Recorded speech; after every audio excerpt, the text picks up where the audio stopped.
Welcome everybody to a special edition of Action Theater Presents on a special day. Today's feature will be 1995's Die Hard with a Vengeance. McClane is back in New York. Back in New York. And he has the Samaritan, played by Dent. Uh, uh, oops.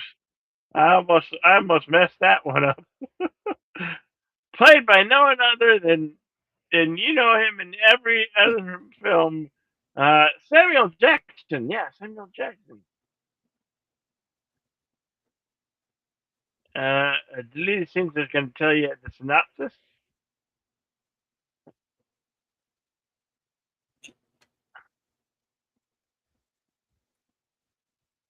Hello, deleted scenes.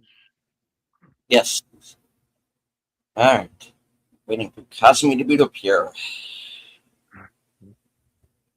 All right.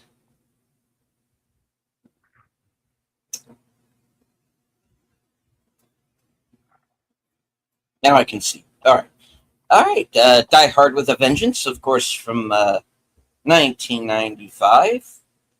Rated R, running for 2 hours and 9 minutes. Synopsis as follows: seeking a personal and mysterious revenge against McClane, a malevolent genius named Simon, played by Jeremy Irons, is forcing the heroic cop to play a deadly game with the stakes New York City itself. The game begins when a phone call from Simon sends McClane to Harlem, where he forms an alliance with the very unwilling Zeus Carver, Samuel L. Jackson. McClane and Zeus soon find themselves careening across. Hit the more, please. Yeah. There's more. Come on. All right, there's more. Find themselves careening across the Big Apple, pursuing the deadly Simon, who's always one step ahead of them. So, yes, the big three here. You have Bruce Willis returning as John McClane, Samuel L. Jackson as Zeus Carver. All right, look, this movie's been around a while. We know who Simon is. Simon Peter Gruber, Hans Gruber's brother. He's played by Jeremy Irons. We also have Graham Greene, Colleen Camp, Larry Brigham, Anthony Peck. I believe a very young Aldous Hodge is in this movie as well, and a few other people that we'll be pointing out along the way. So yes, sadly, it's the late Graham Greene. Yes, we lost him like a year ago. Mm-hmm. You might have known him. He was in Dances with Wolves and the Green Mile. Anyway. Mm-hmm. All right. As we would love to show you these here on YouTube, we are restricted by the rules and regulations of YouTube, so we cannot show it here to you on YouTube. You'll have to come find on after the fact if you're not here live with us at this broadcast. Go find it on at Fandango Home, probably Tubi, and maybe some other streaming platforms, but that's where you can find it. We have to aid by the guidelines and rules and regulations of YouTube, so we cannot show it here. And we're going to throw up that commentary once we hit the play button. If you follow us over to the screen room, should be highlighted right there at the top of the screen. And we'll go head over there and we'll hit the play button. Follow us over there now. All right, here we'll get a 5 second countdown. Five, four, three, two, and go.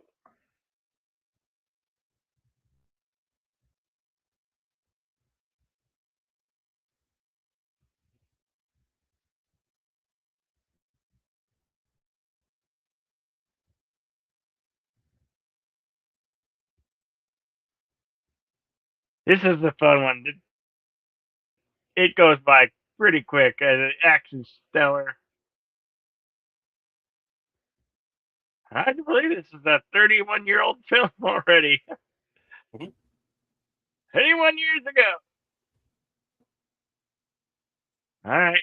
All right. Come on, God. There you go. 20th Century Fox logo.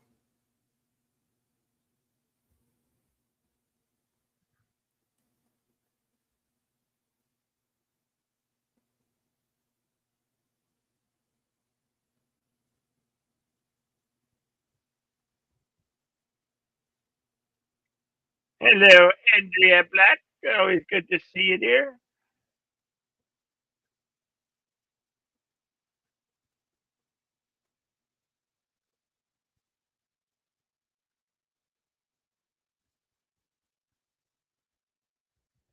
Hello also to Tune the News.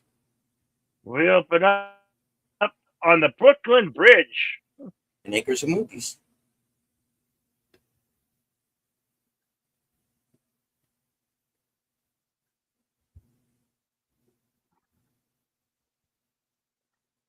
Various shots of New York.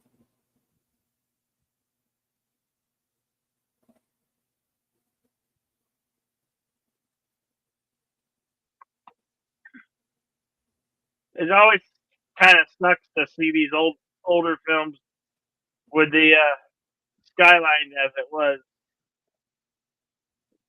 prior to 9/11.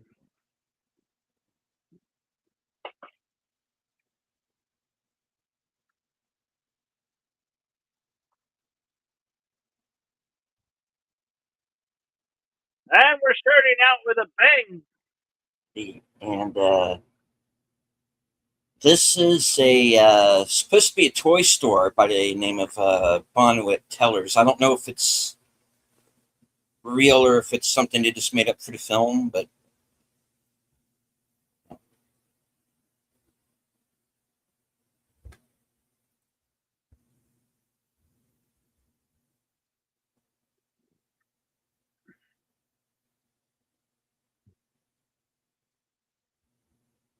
we're meeting the cops that we're That going was to some man be with woman. throughout the film.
I think he found the rock. Uh,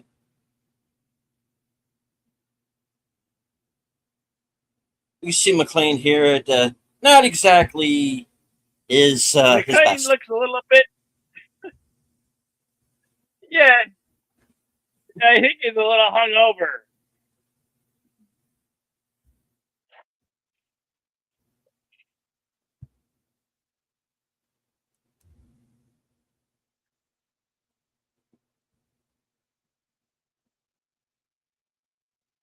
Good to see you. Hello, Lady Miss. The emoji queen. Always great to see you. Hello, Tune the News and Arches of Movies.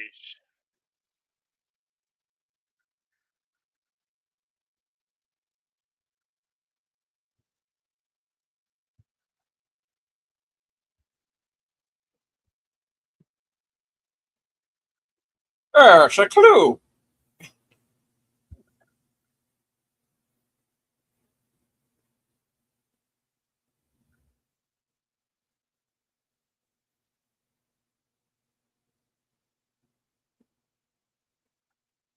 Is it lagging for anyone else?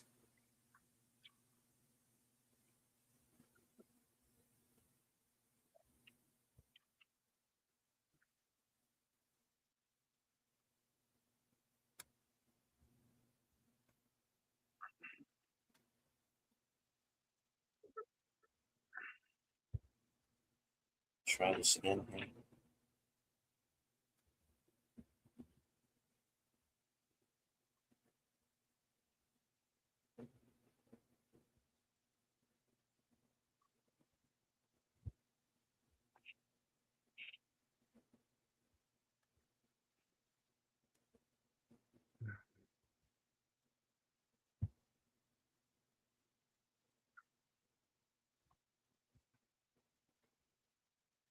Again, I'm sorry for the lag. There's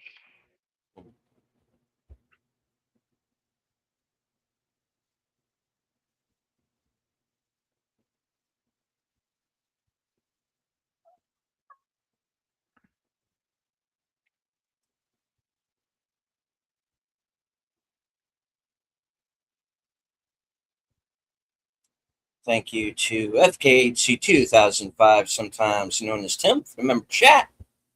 America. Hell yeah. Indeed.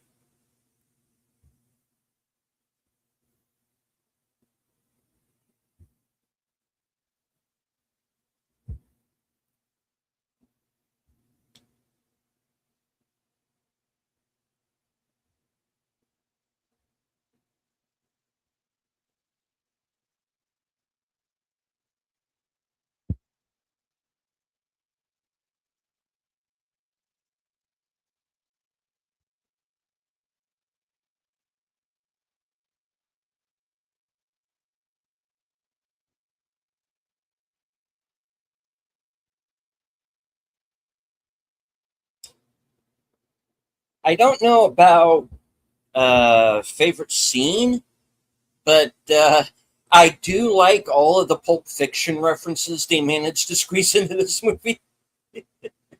There's quite a few.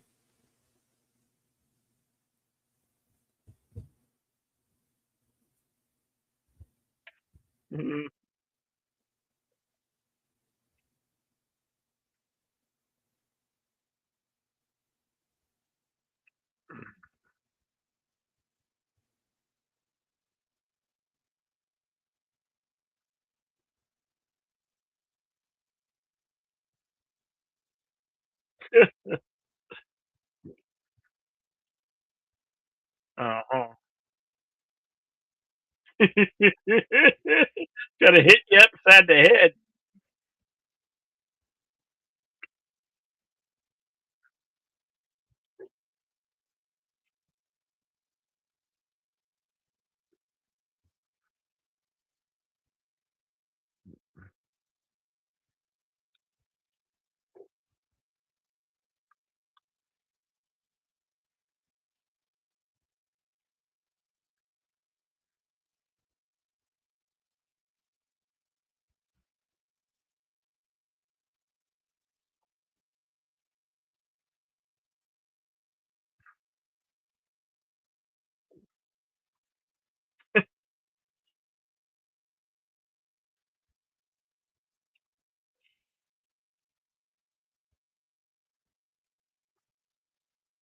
I see one, not like this.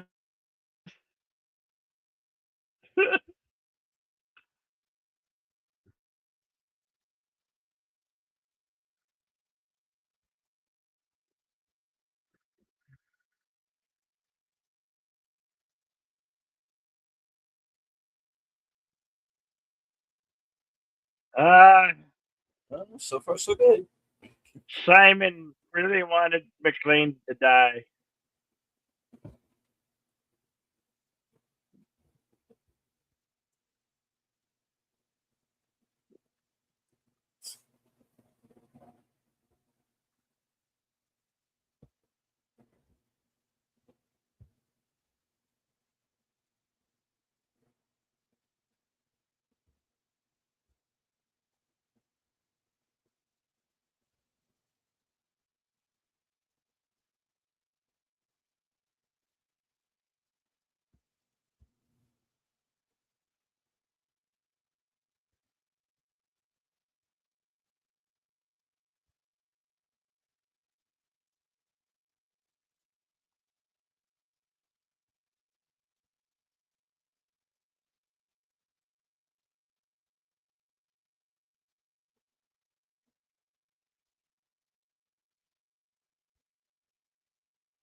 Uh-oh, and now it Full of begins. the wild.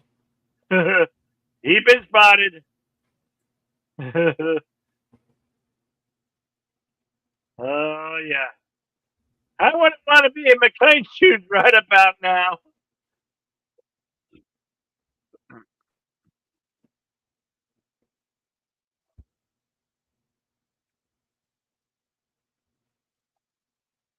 Bellevue.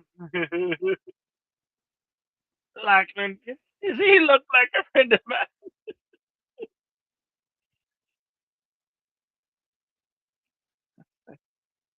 I got a really bad headache.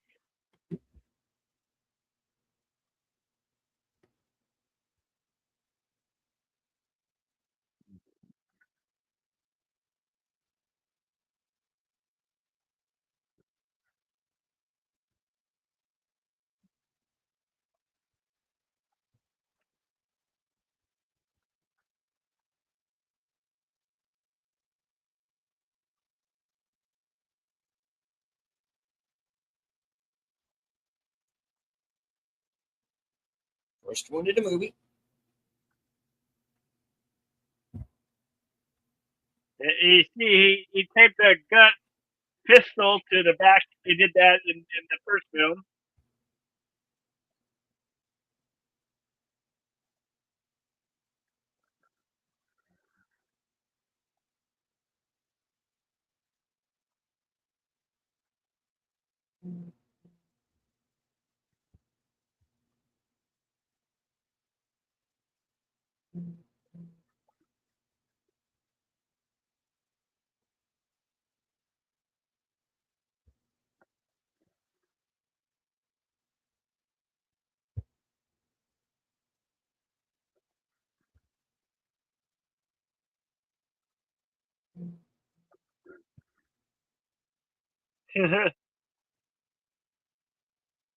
Hello, JPRPH1.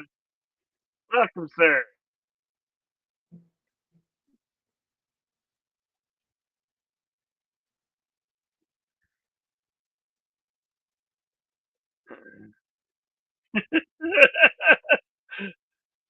Don't I like that one? Don't f with me or I'll put a light bulb up your ass.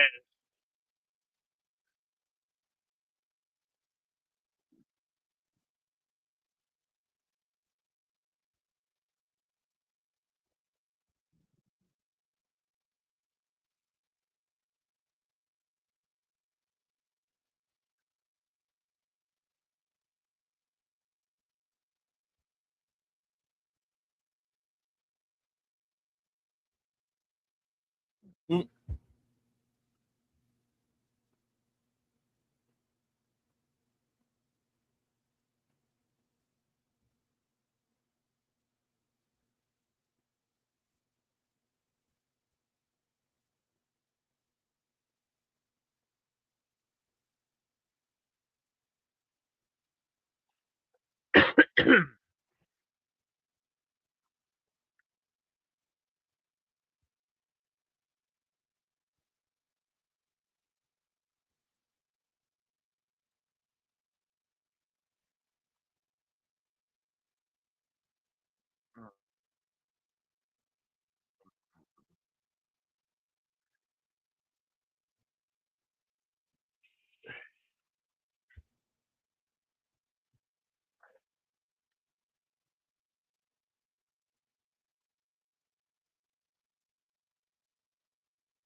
Did it pause for anyone else?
Our timestamp 16:59.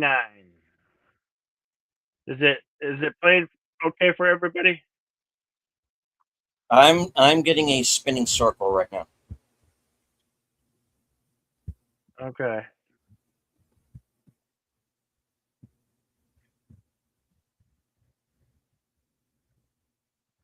Well, how long has it been spinning? After I Let's try refreshed to it after it reload. paused. Okay, let's try to reload it here. Okay.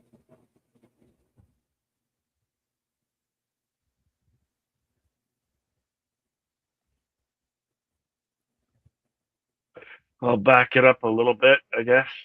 Let's I'll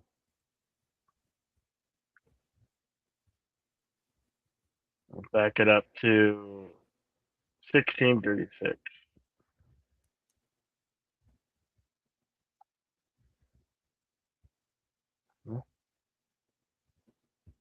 How about, is it playing now? How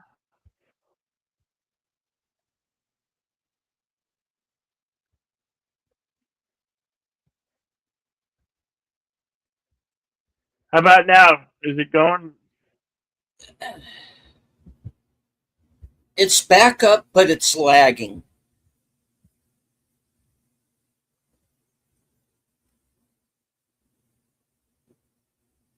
Yeah, I see that. I don't know why we experience so much lag. I don't.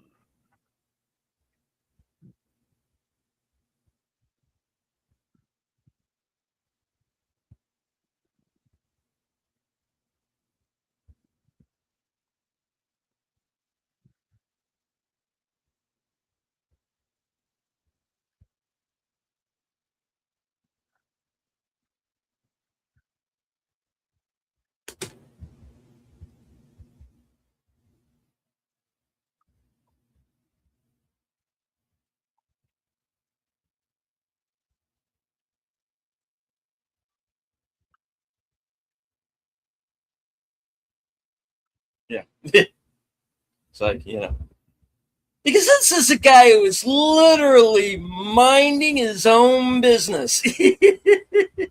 And now he's stuck in the middle of a Die Hard movie.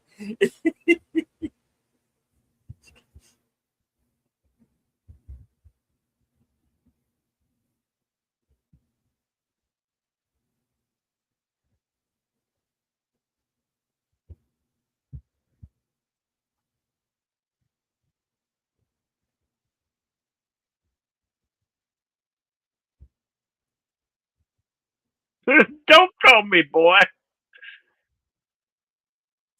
Oh, I'm sorry. Alfred and Nick Fury are having an argument right now.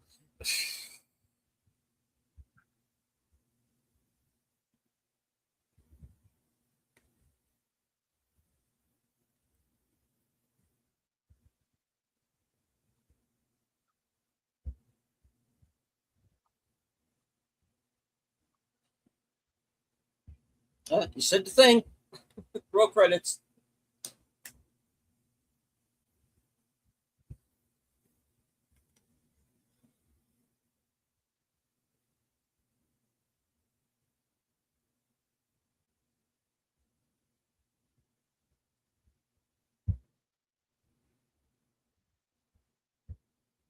Cross-dressing.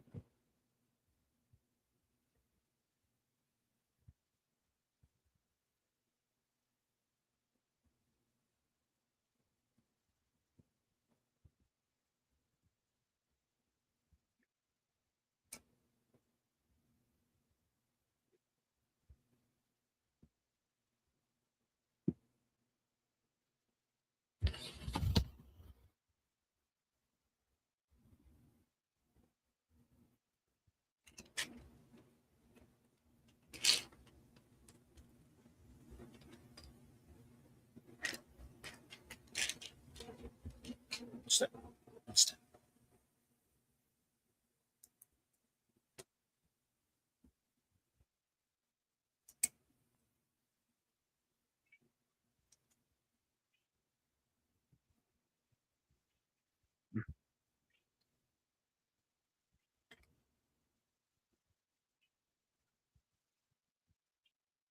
Hello, Big Al present.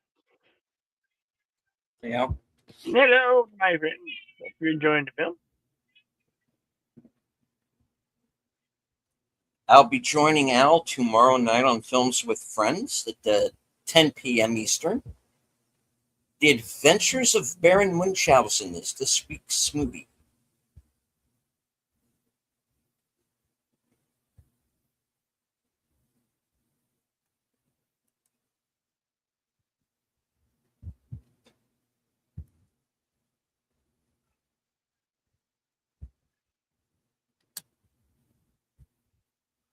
The actor playing the department shrink is an actor by the name of Stephen Perlman,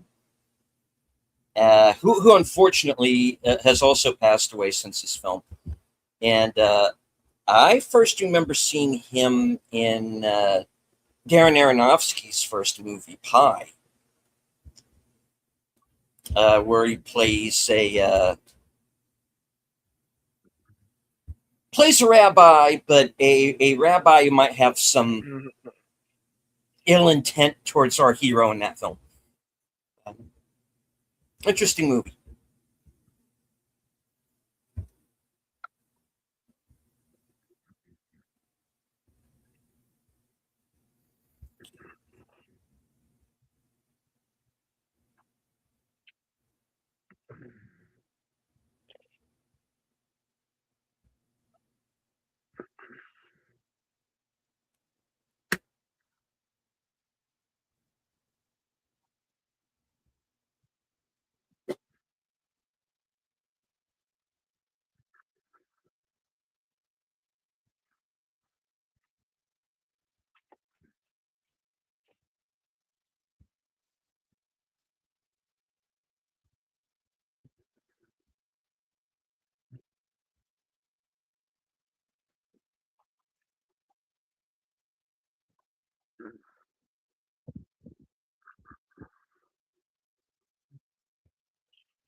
Smoking cigarettes and watching Captain Mm. Kangaroo. Don't tell me I got nothing to do.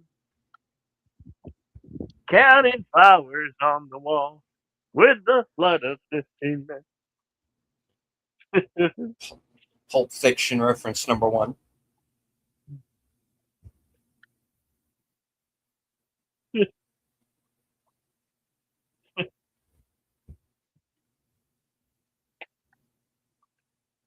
Not today's world. You won't be able to. Yeah. Check that phone. Make sure it doesn't have Pacific Bell on it. Yeah, yeah.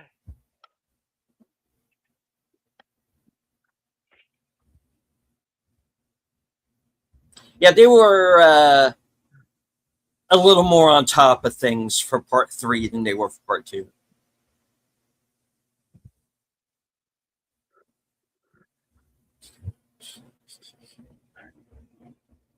Simon is always talking in riddles. Mm-hmm.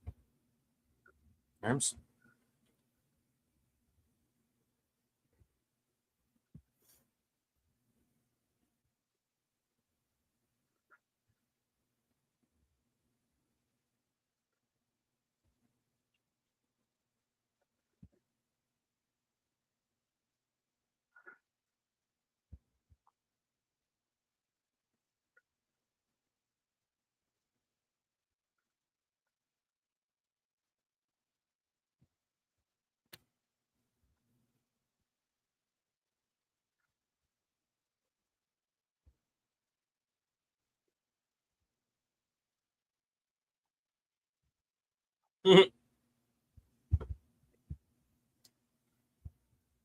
Wait, your phone number is three numbers, three digits?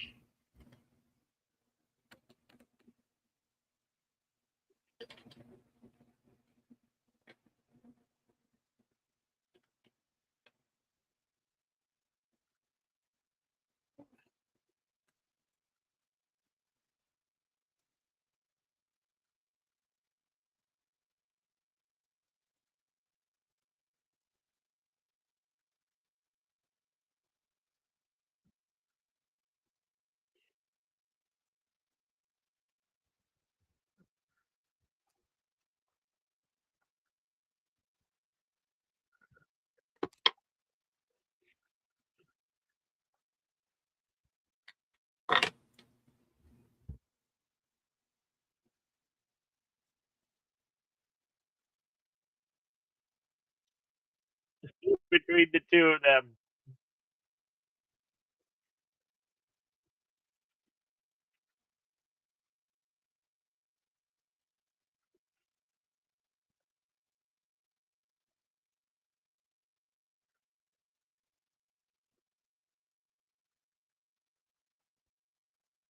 Boy, they look stupid right about now.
We won't put a scratch on it.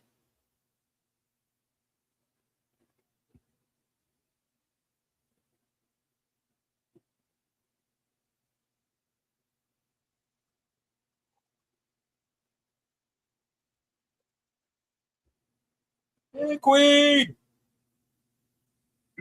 Not even God knows what they're doing. Oh, I guess he must really have a bad headache.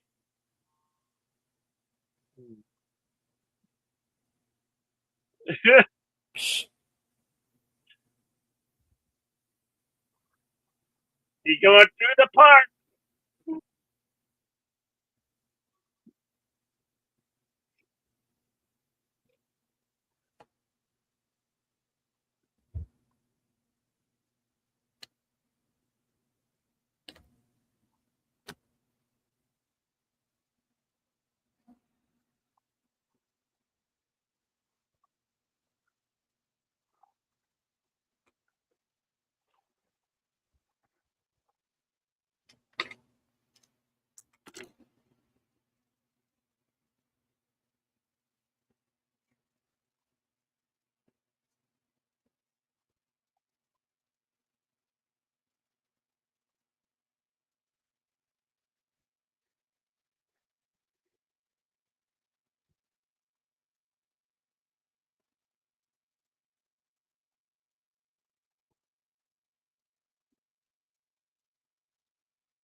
Being buggy today, this one.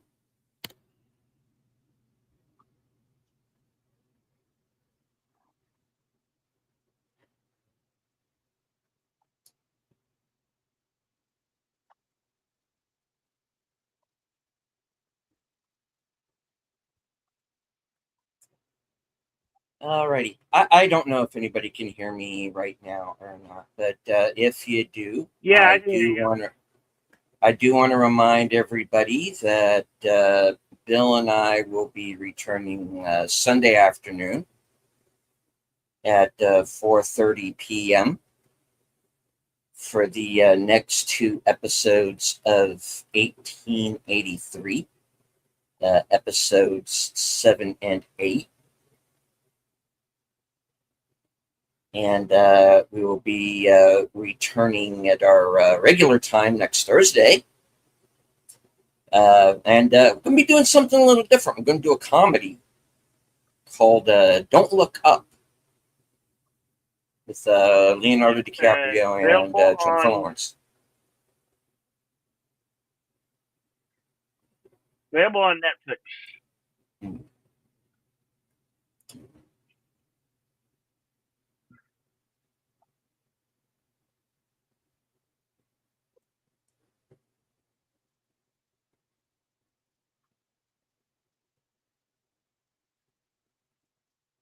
I'm getting nothing on Cosmic except a spinning circle right now, so I don't know if that's just me right now, folks, or if it's anybody else. I reloaded it. Okay.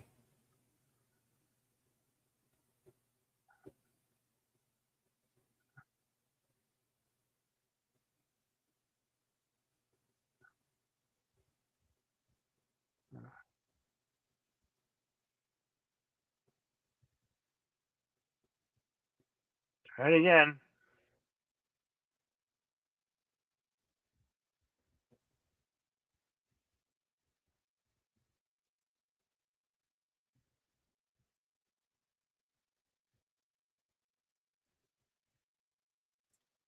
Live television, folks. This happens from time to time. We got the occasional bug in the system.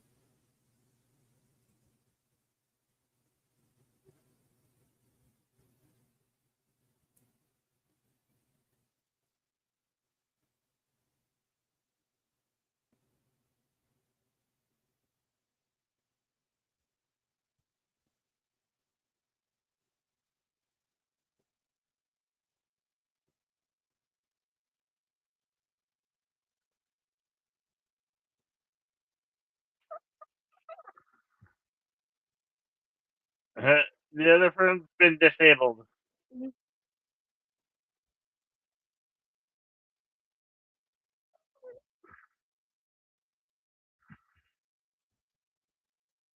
Oh, the cop is so scared.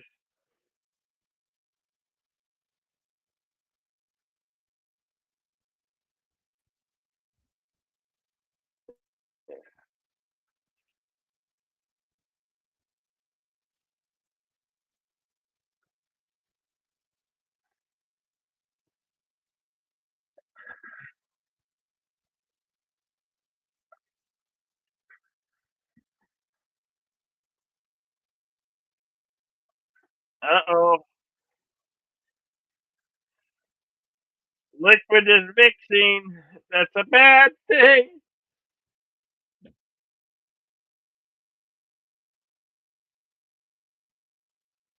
How about now deleted? It's the same. It's choppy.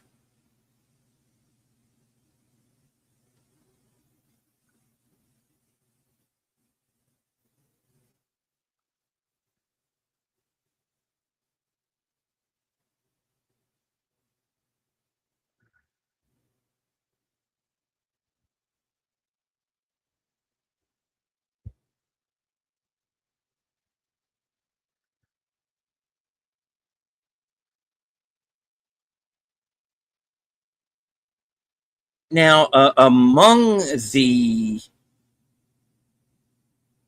locations that this film was shot in, one of them was also Charleston, South Carolina. So my neck of the woods, basically. And one of the scenes that was filmed down here was this sequence in the train station where they did this stunt where they blew up the train. So this was all built by the production, and this controlled explosion, and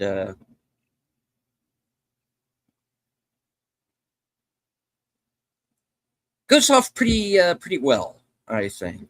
Then they cut back to the New York exteriors right here.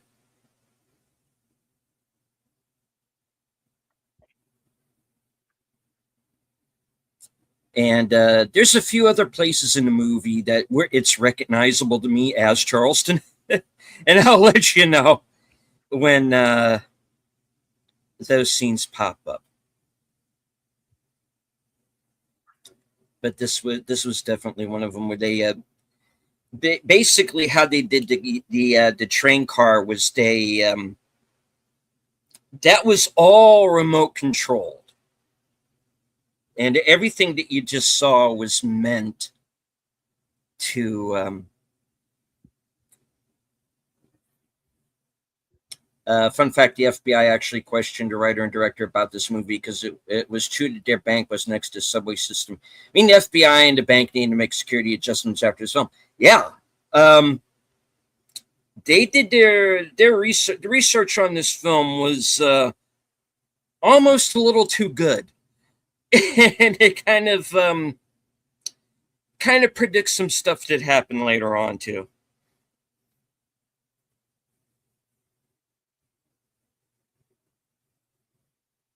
Our timestamp is 39:58.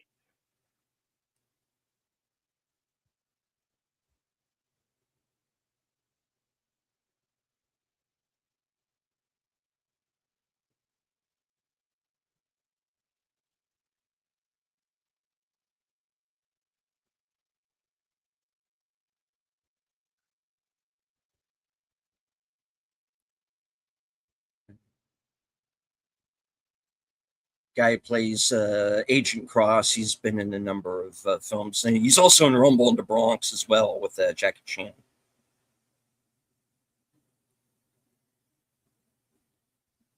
And the guy who's sitting on the right, Jarvis, who's from quote unquote another agency. This guy right here is Michael Christopher, is also a pretty well known playwright and screenwriter, and if I remember correctly, was also in the Mr. Robot series.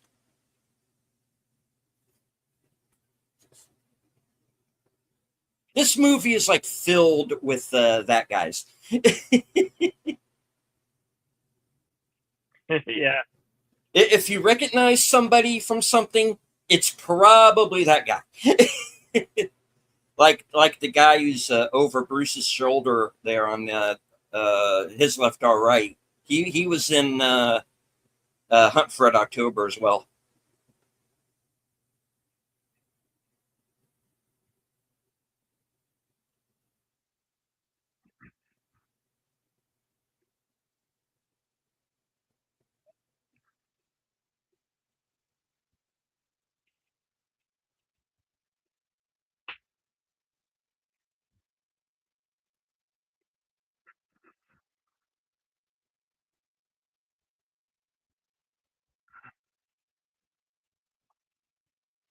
I don't know. You piss off any Germans lately? Yeah. Speak up.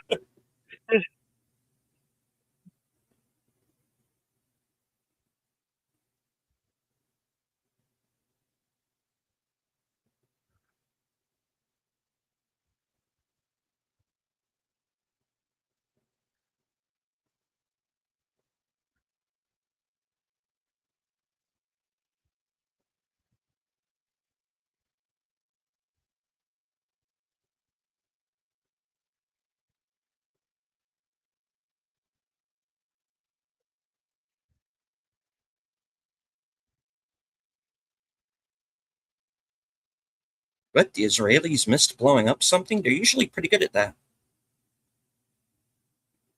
In Yeah. fact, everybody in Yeah. this movie is usually pretty good at that. That's the thing.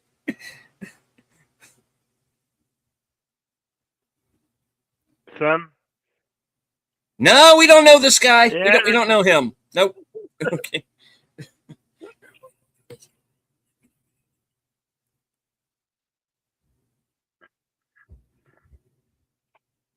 Gruber.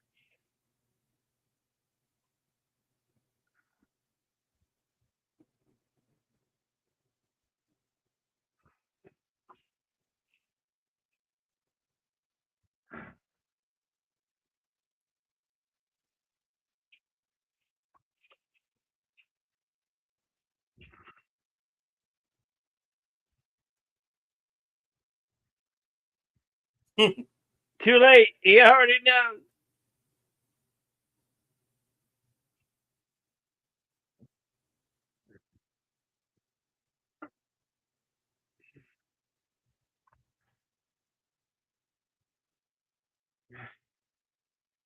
Wait, how do you know I was here?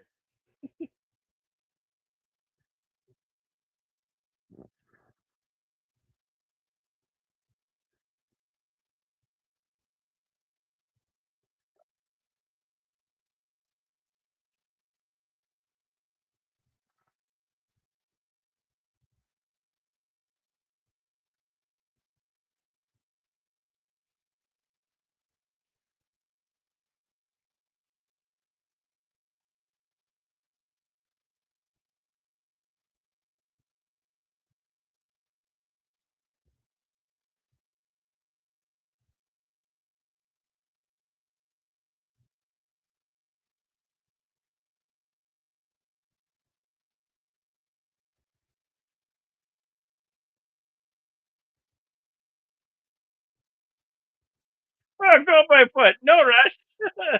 Sure.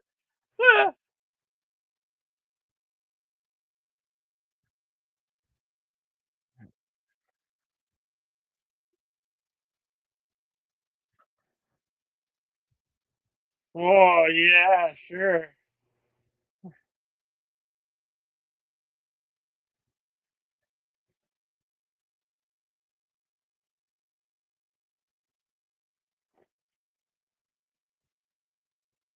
The whims of a madman.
Too late. Oh, look, they're running around like that.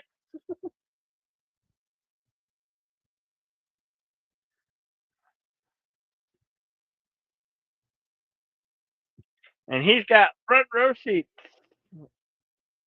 And our first look at Simon.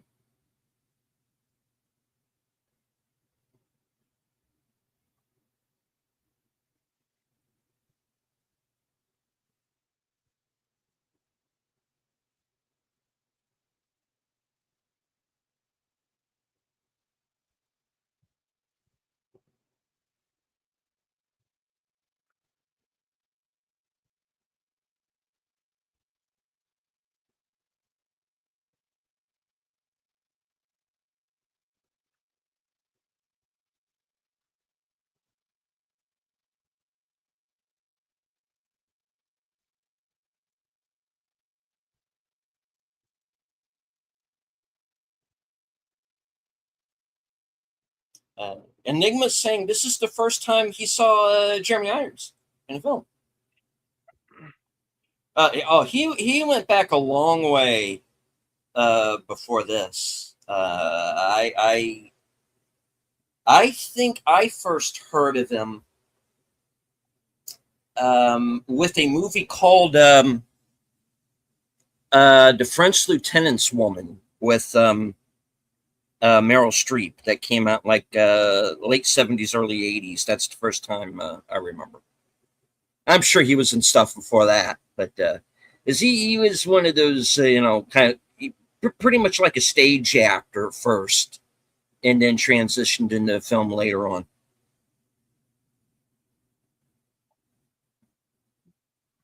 A Donald Trump reference, yeah.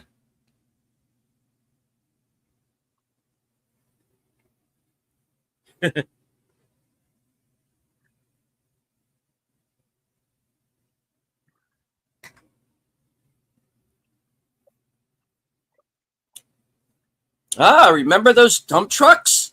The tow truck, dump truck. Mm-hmm.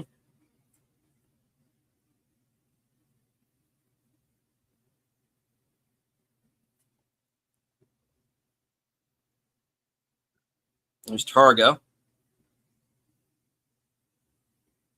That's Targo, Tim, not Torgo. Before you start inundating us with Targo memes. Because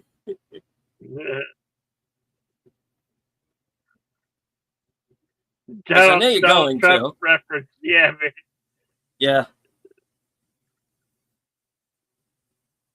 Somebody had fun.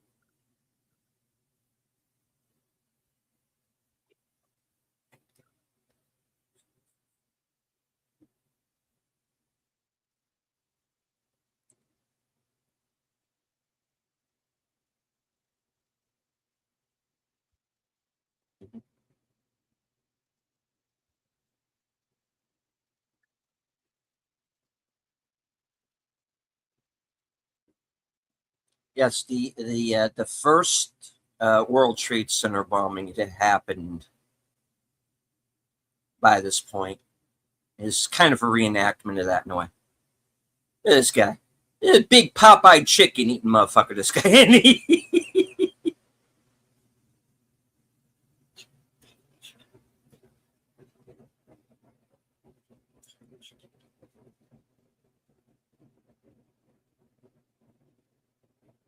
Mr. Van der Vlugel.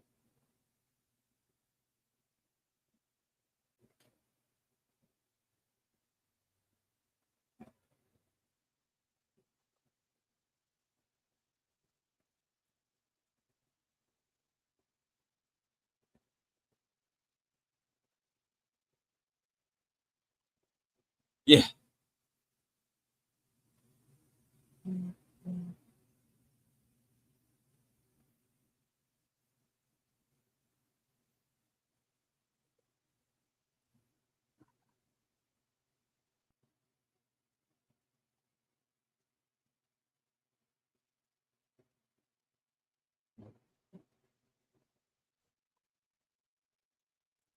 R.I.P. Ricky.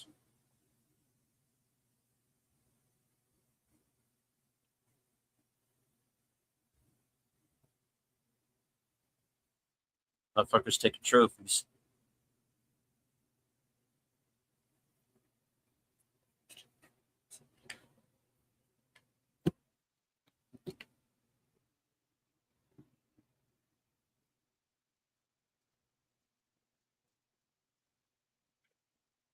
Yeah, pretty much. Yeah. That is exactly why you are here. I had like a GI Joe vehicle that was like that. I remember I had one of them.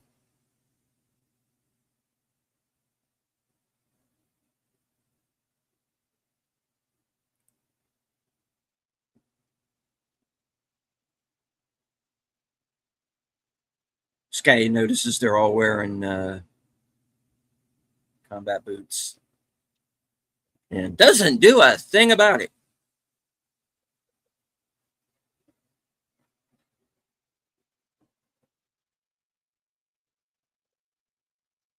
Like getting a headache from the alarm. Yeah, yeah, I would be too.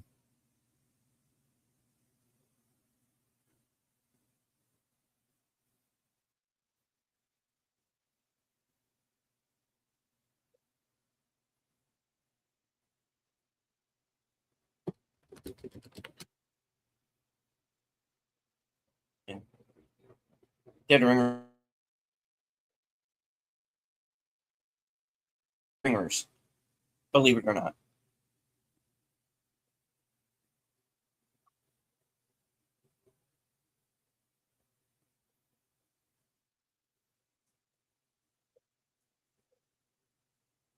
Yeah. Of course, you get the our first look at the missus. Uh, he's Yeah.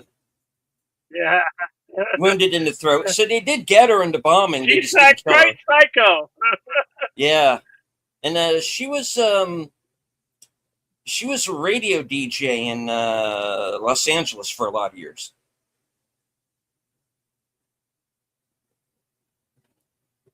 Yeah, she had that.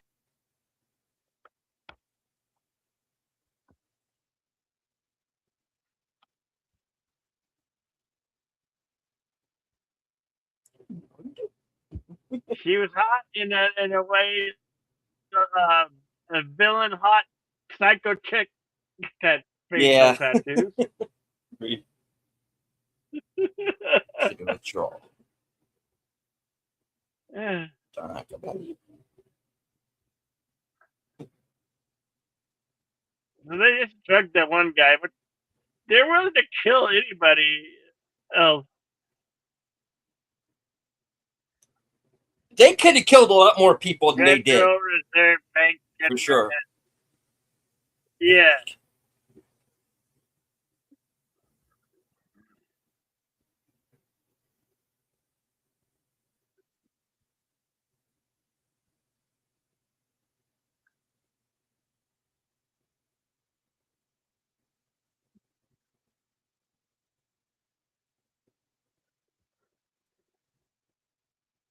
The gourd.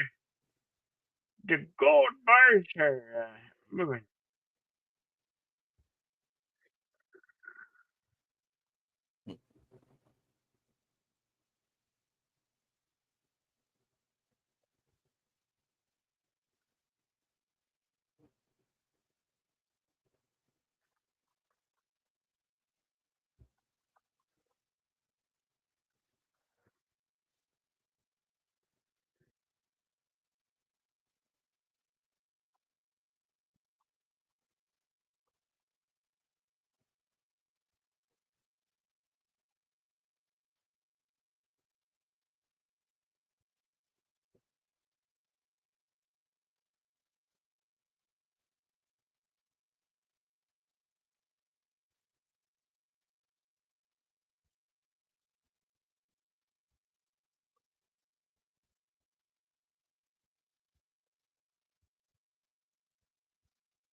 Corral her, please.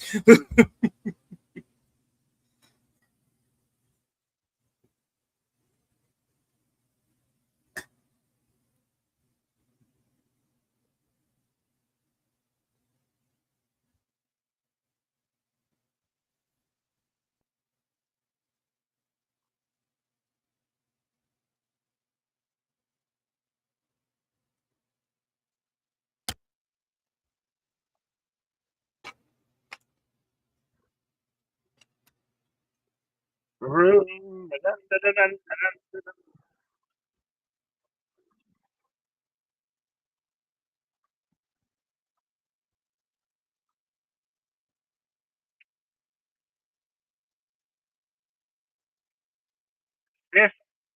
58:34 is our timestamp. Fort Knox is for tourists. What the heck? What you talking about, Willie?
All right, I've paused again.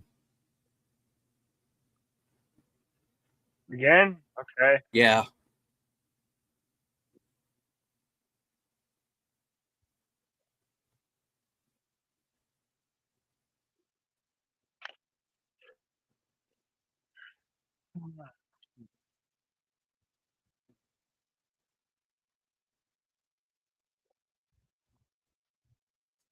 Let's try it again. Yeah. Technical difficulty, folks. All right. Let's try this one more time. All right. All right.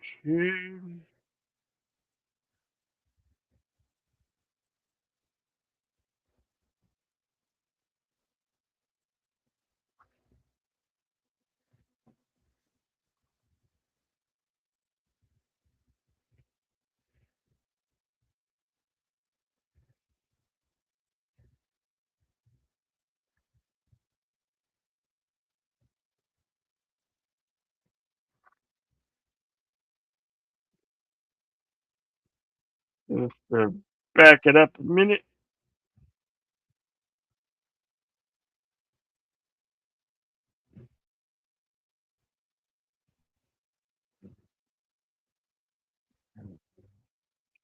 Should be back up. Let me know. Is it going now? Yeah.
Timestamp was 1 hour, 3 minutes, 25 seconds.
It's Christmas.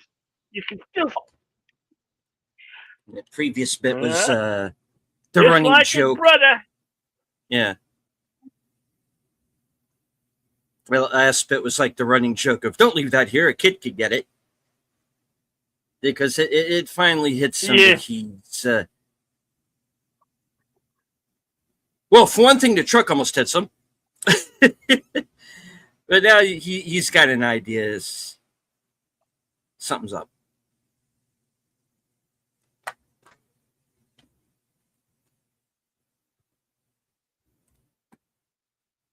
Money?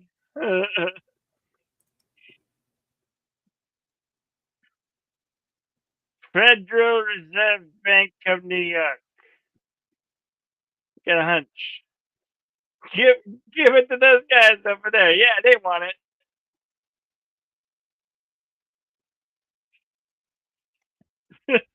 I like this guy jumping back Hmm. with his fake accent and a fake American accent.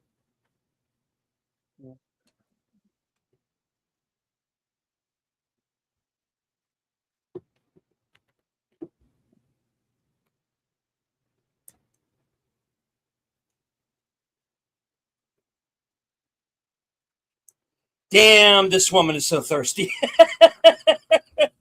Jesus. Yeah. Yeah, I'm afraid I'm going to need an answer on the issue.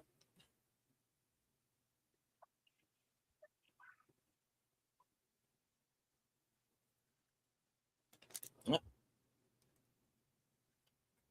Let him go. Oh, Why? don't open that. I'm It's not a after him. bomb. Don't open that, idiot. You know.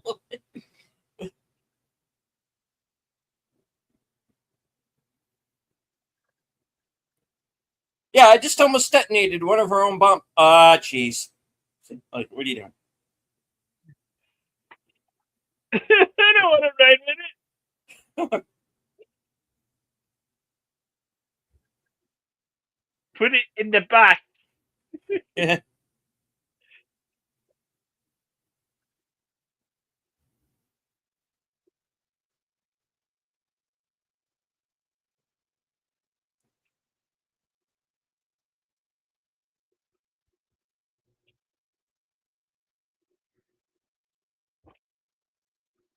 Meanwhile, not Jurgen Prock now. Yeah. McClay walks in like he's just been toe to toe with Godzilla. Yeah. Yeah. Love your day.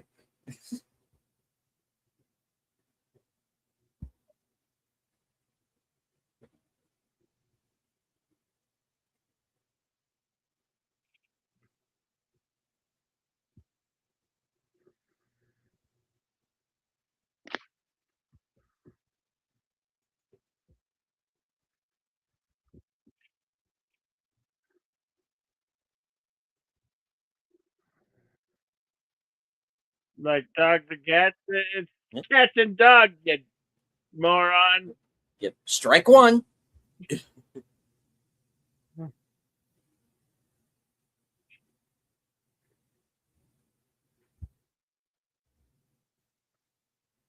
Uh, these bad guys are tall. Strike two.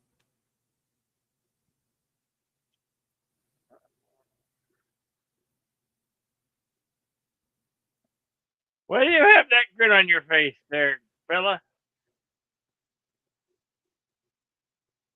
He no speaking no English. Strike three.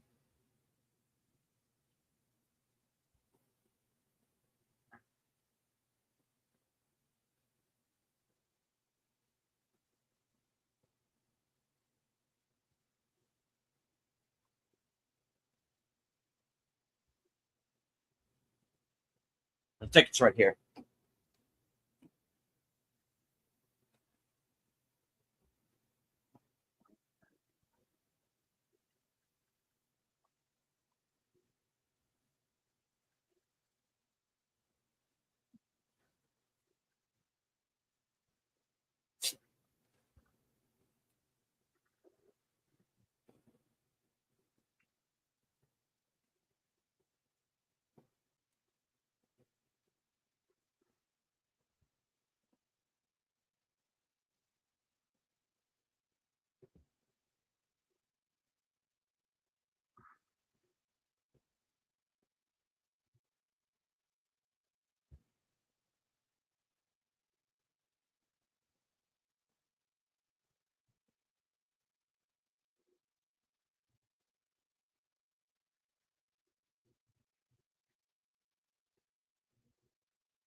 Time stamp 1 hour, 11 minutes, 5 seconds.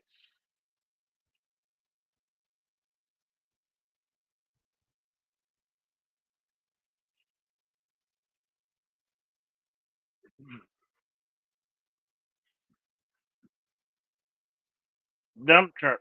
Yeah.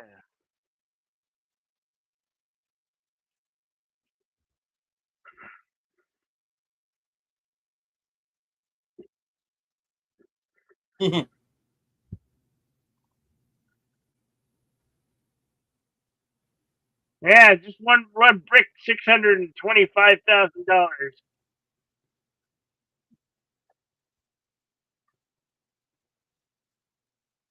Takes too fucking long.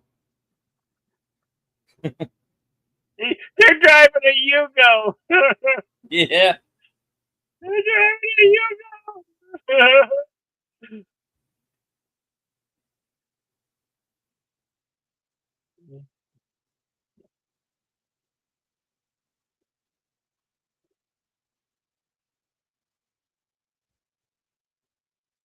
Remember Dragnet with Tom Hanks and Dan Aykroyd? They were also driving a Yugo.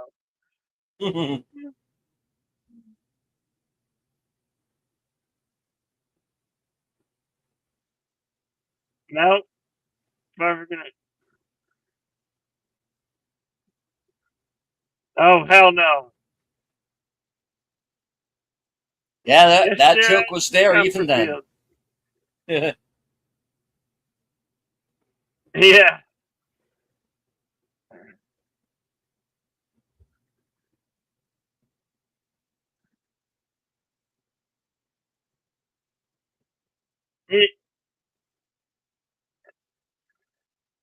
yeah. Take the Yugo.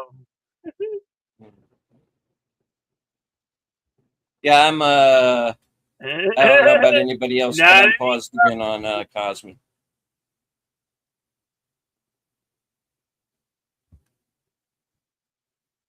Let me refresh.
Carl's dead.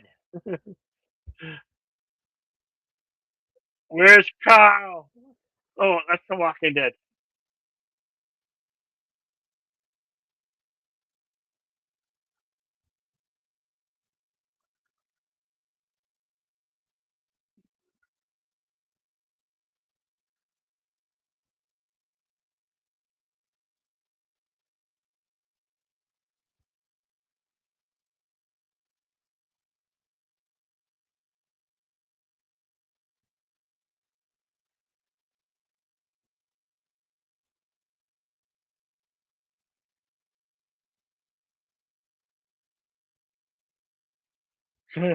They said the one mother heard the word bomb and she went running.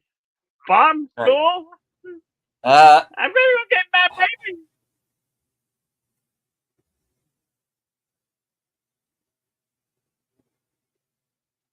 baby. okay. At the city FYI, just Bill called Cosme 911. is not running.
Let's try this out.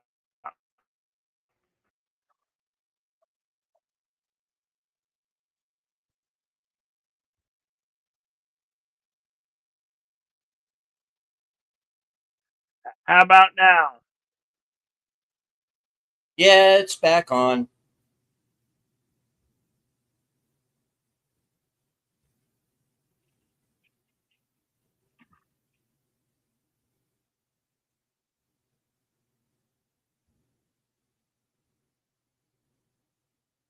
How about now? Deleted. It is on, but it is choppy.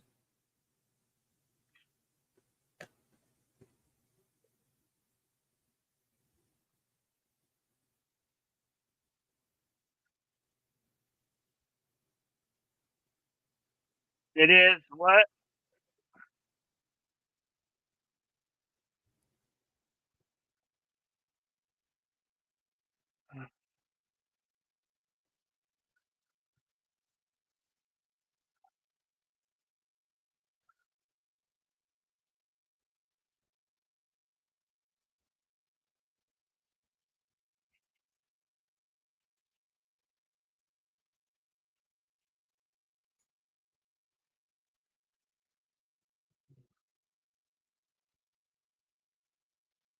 Well, on my end, it looks like it's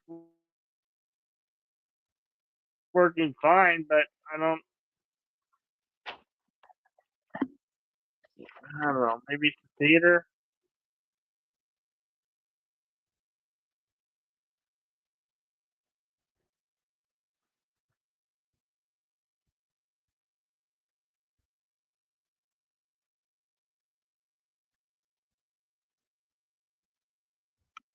My timestamp is 1 hour, 15 minutes, 2 seconds.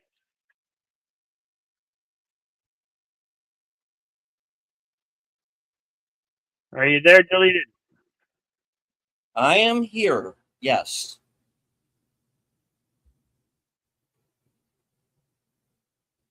Okay. I'm sorry about the issues with causing. I don't,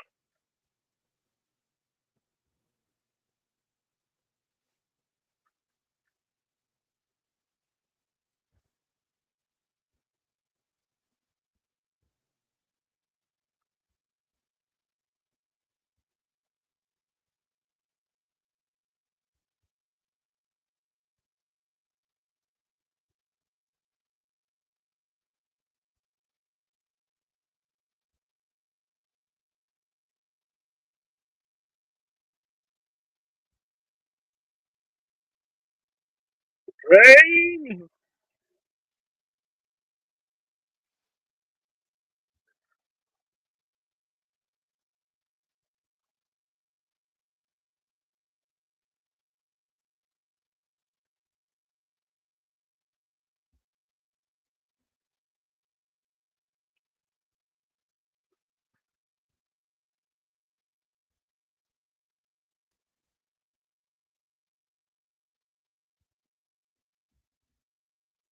Yuri.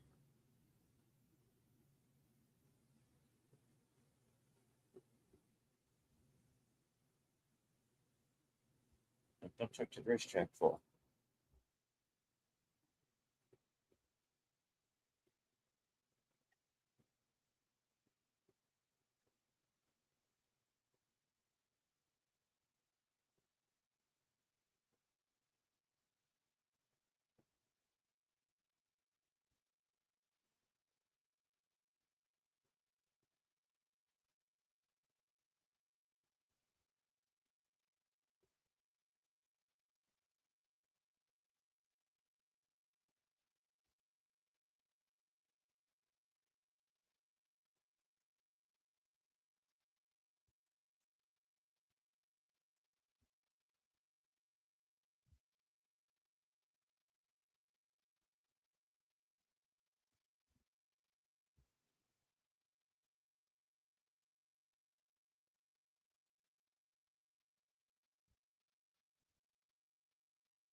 What's that, Jerry?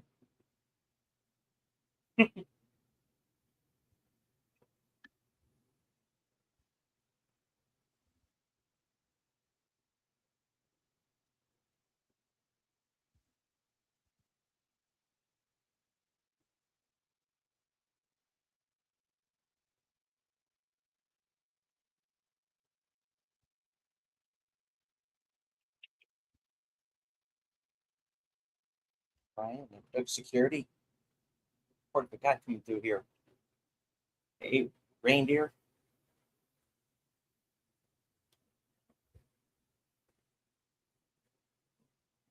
Was that deleted?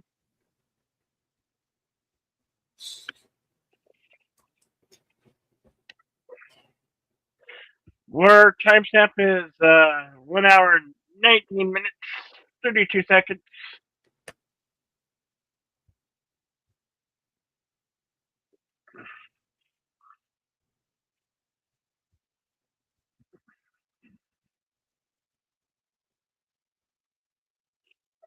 Hello, counting sheep.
Game over. I'd be like, yeah, no. Get the hell out of here. 9. 9.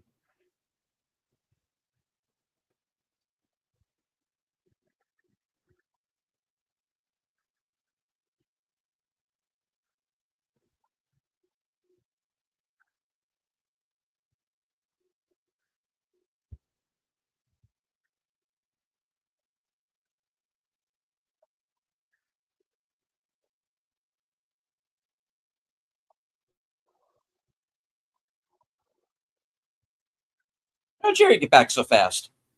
Hey, wait a You minute. thought How you are were we going in the writing back again? door.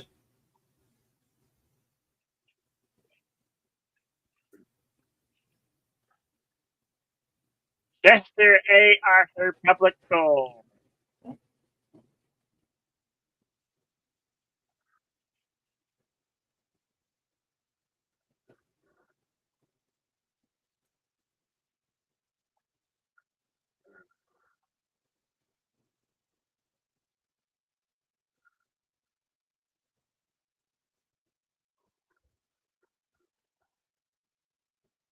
Hey, and you notice something else about this movie, guys? A diverse cast that doesn't call attention to itself. This Yeah. is how we used to do it.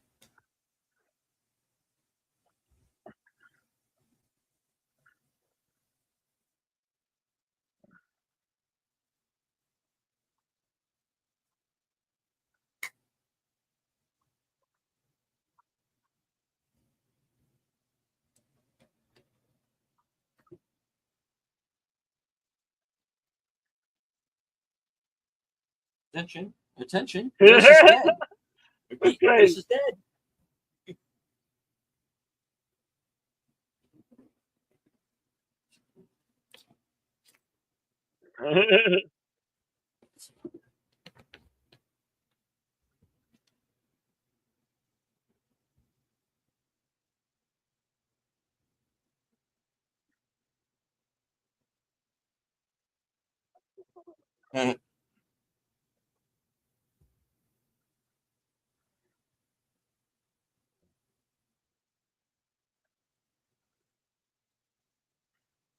I told you not to toy with him.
Hello to Okay. Coach Selby,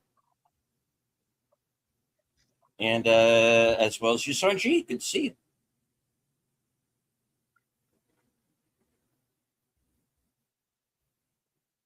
Hey, Curtis.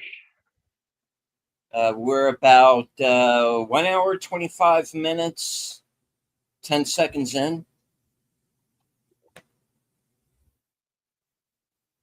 Yeah.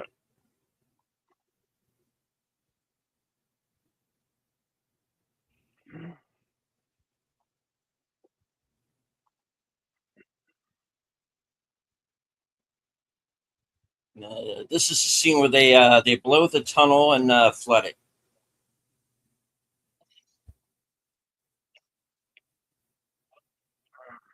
Which kind of makes you wonder what Yeah, it's happened to all those water. guys who were outside, but yeah. Water. Water! Gotta remember of the Indiana Jones scene at Temple of Doom.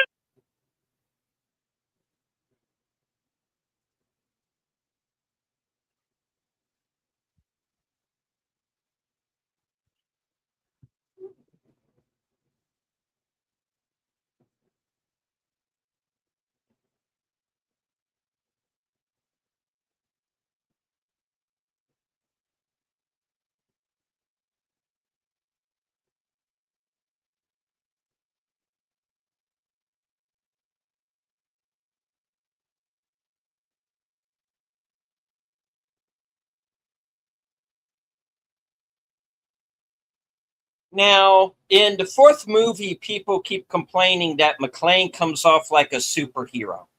How to explain this?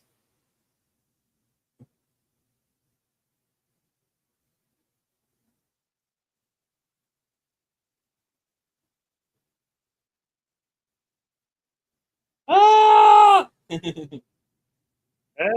shot out of McLean getting shot out of a water hole.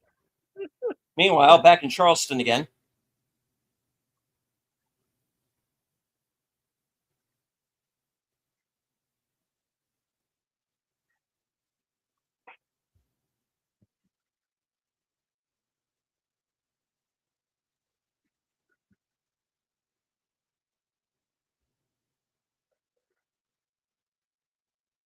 Somebody was calling him.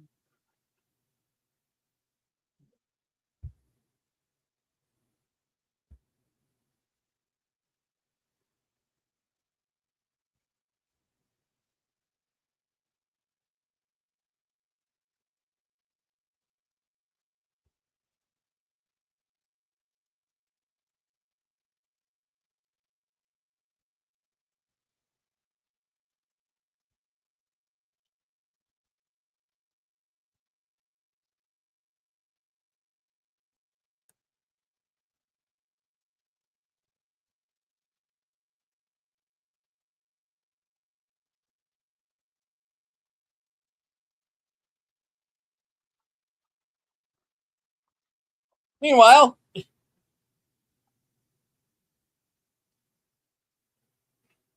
okay. We're just going to drive to Charlestown Landing. It shouldn't be a problem.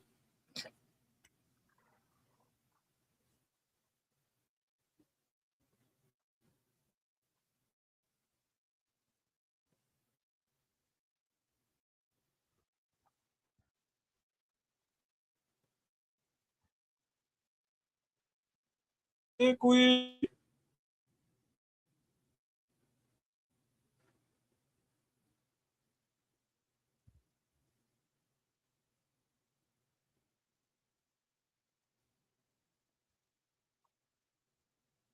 Whoopsie.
Now, this sequence was also filmed in Charleston. These bridges that you see actually no longer exist.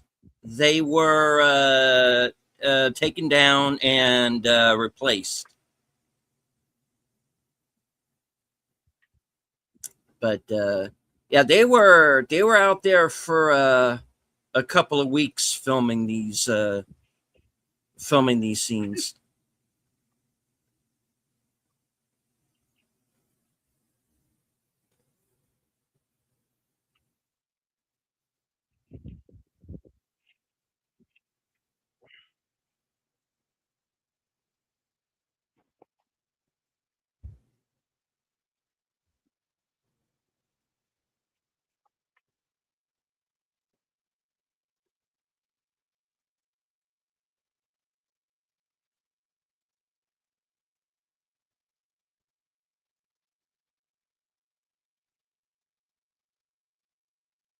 And they're on the Snakes on a McLean. yeah, snakes on a McLean. Yeah,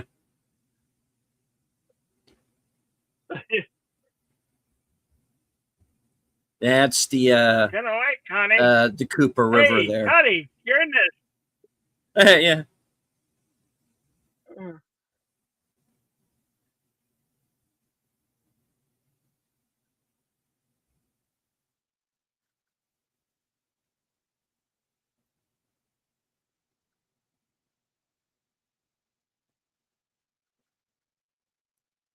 And the stunt guys they had doing this were are like the two stunt guys they normally have on their films. And they really drove this truck off the I'd be bridge like afraid of this. yeah, that cable cutting somebody in half. Oh, just like that. Yeah. Ah! Thunk. Ouch. Oh, my butt hurts. Yeah, I'm glad you taught me how to jump from too. Falling hurts just the same.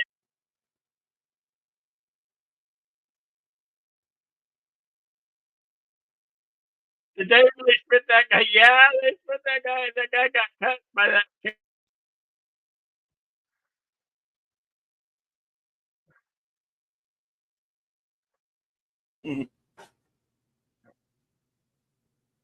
How's that Cosby? How's the footage now? Is it playing better? Yeah, it's a little better. Yeah, it's better. Yeah, yeah.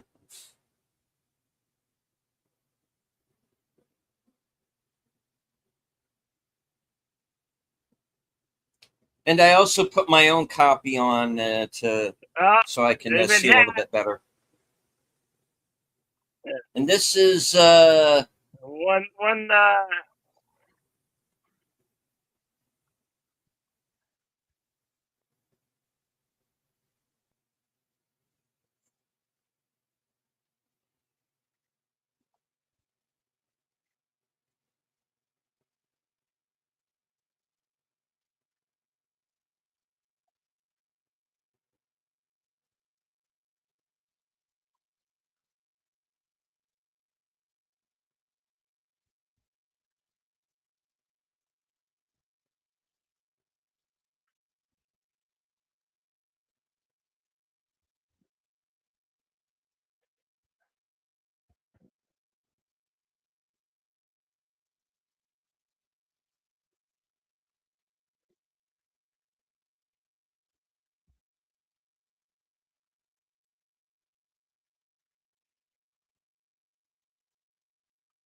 Sean Bean.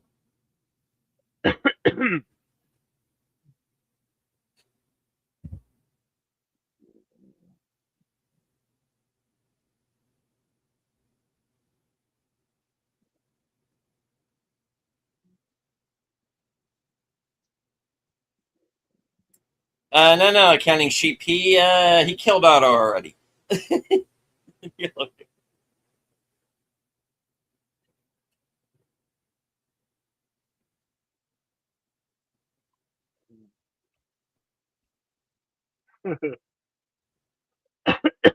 You got the safety on. your own gun.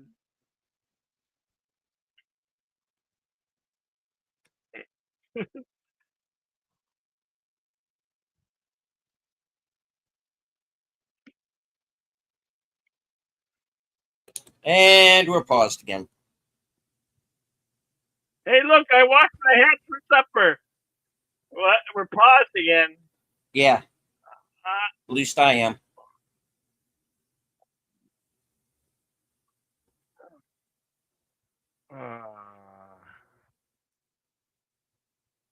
I don't know why we're having these issues.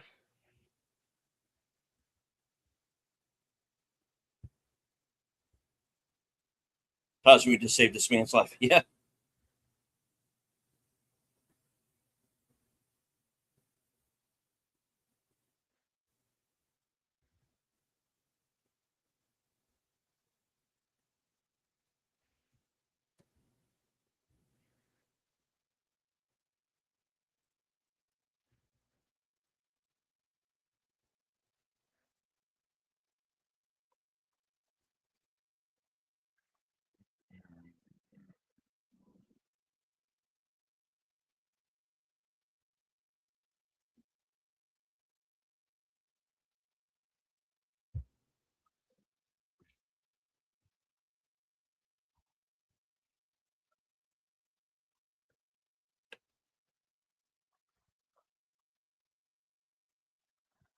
Ouch.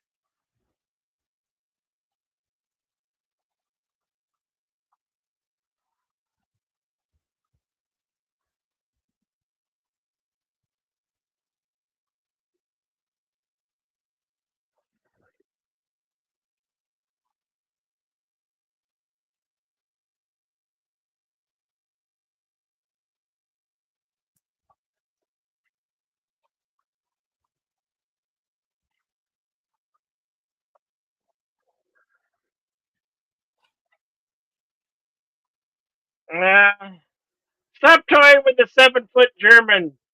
Okay, Bill, just tell me which timestamp you are at, and I'll just follow along with my Okay. own copy because I can't see shit on Cosme.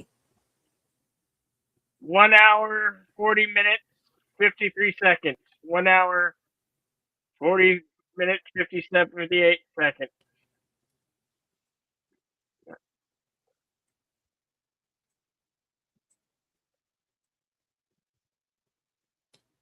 All right, just tell me when you get to the scene where Charlie decides to stay behind.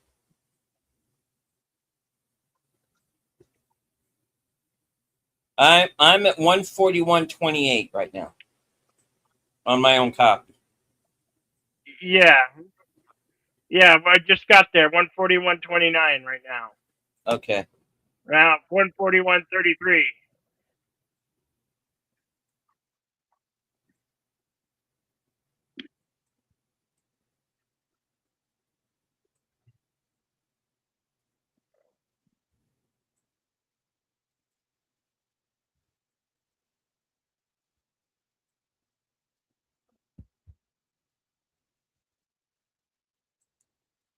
We apologize for the Cosme guys. I don't think there's anything we're going to be able to do about that.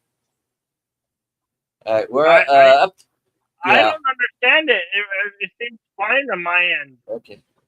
All right. So what they're doing at this point, guys, is they're intercutting between Charlie trying to disarm the bomb, Connie and Lambert trying to get the kids out, and Aldous Hodge from Leverage is one of the kids.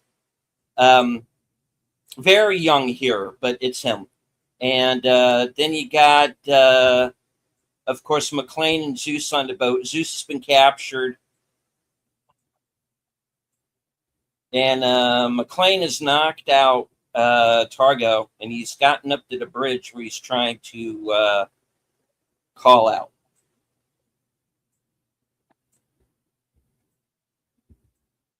And the bomb's mixing. Cut back to the school, and they're on the roof.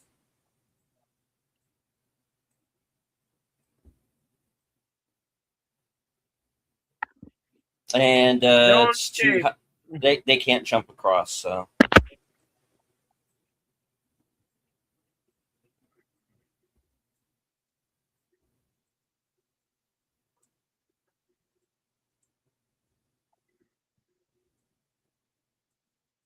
and Charlie realizing the school bomb is a fake, and the real bomb is on the boat with McLean. It doesn't have the gold. It has the Yeah, decoy. it's got the scrap iron in it. It doesn't have there's no gold on the boat. No bomb in the school. The whole thing was a fake out.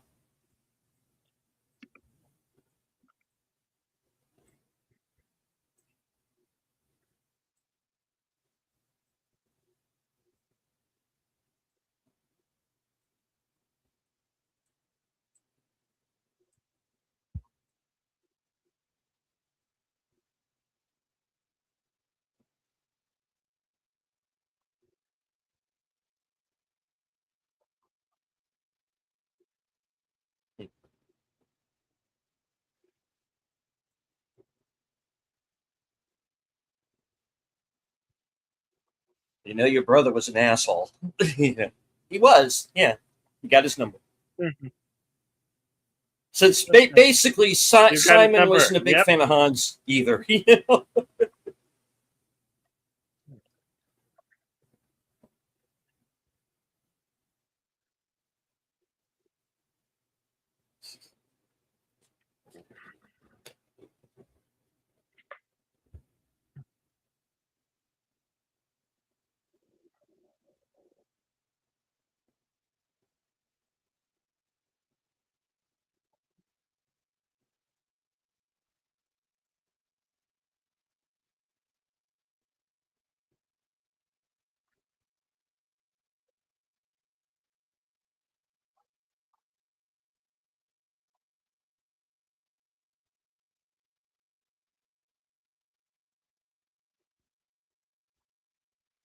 I didn't like my brother, but I'm going to follow his plan to the letter. uh,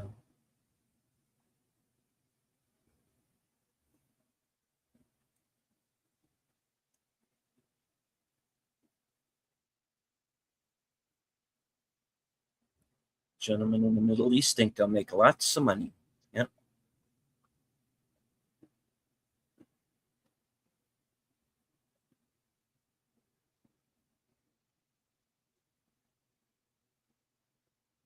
Difference between not liking one's brother and not caring when someone throws him off of a building. Yeah.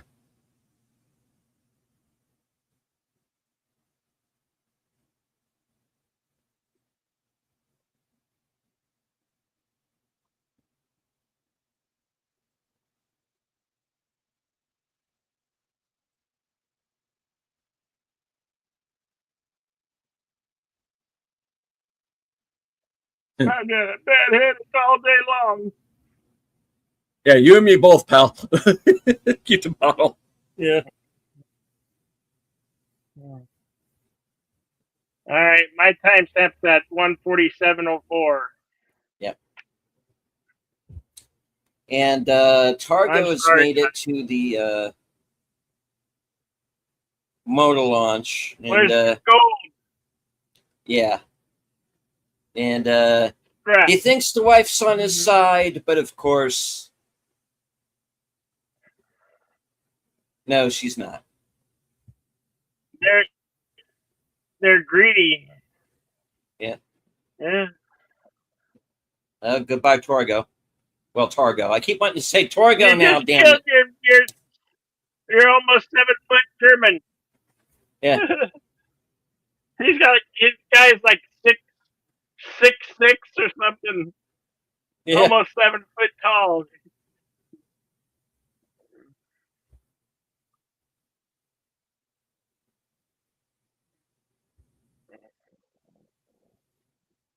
Only thing better than blowing up 100 billion is making people think you did.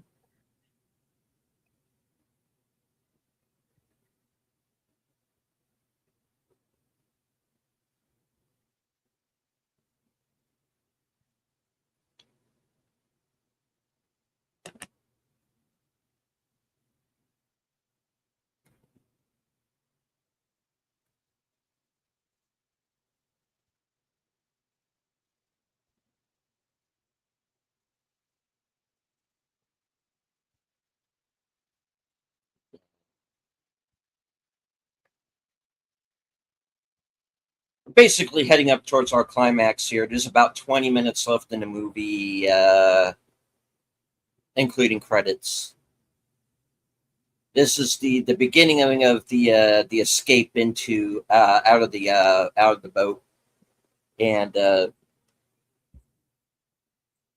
realize McClane's basically been walking around with this piece of metal on his shoulder for like the last 20 minutes. And they're going to use that to pick the lock on the handcuffs, because they're handcuffed to the bomb.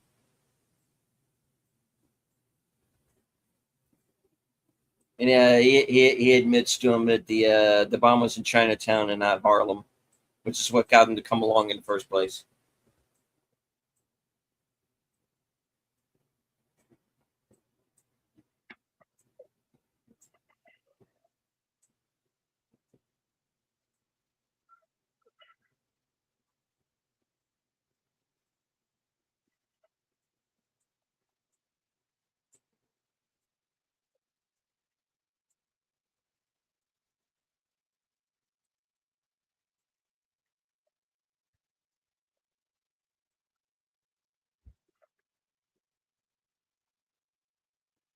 Two movies and she still took off. Jeez.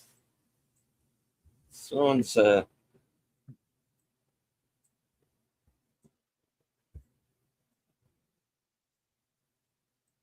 So McClane is free, but Zeus drops the steel pin, and now the bomb is mixing.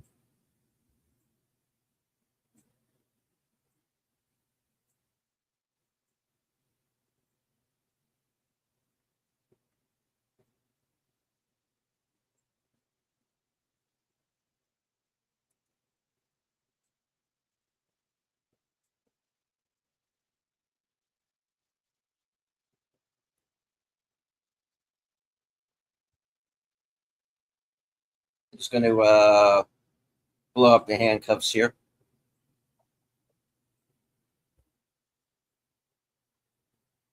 Yeah, I'll bet that hurt.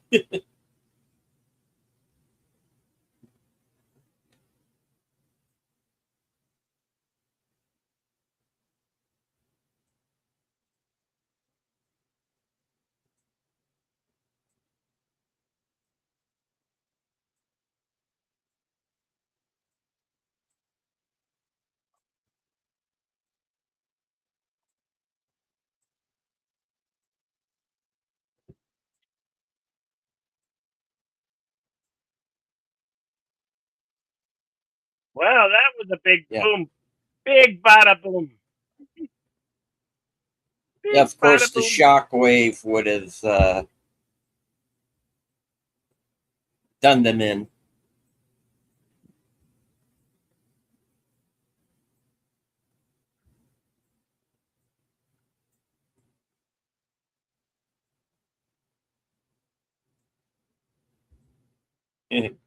Well, it's the 4th of July. Yeah.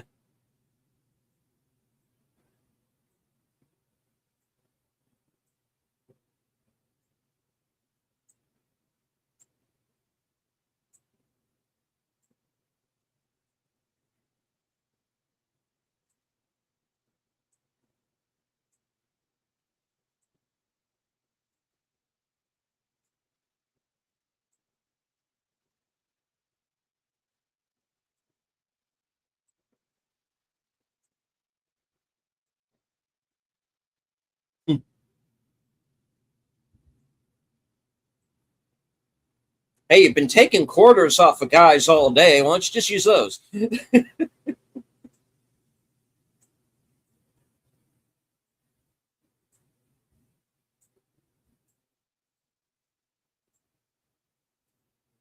Our timestamp 1:53:21.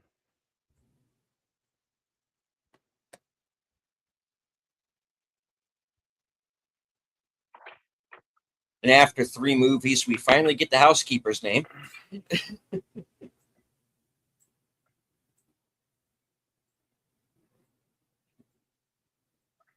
And of course, on the bottle there is the location of where he bought the aspirin bottle, which is on just Yeah, on the from other side of the border there. the Fed. Yeah.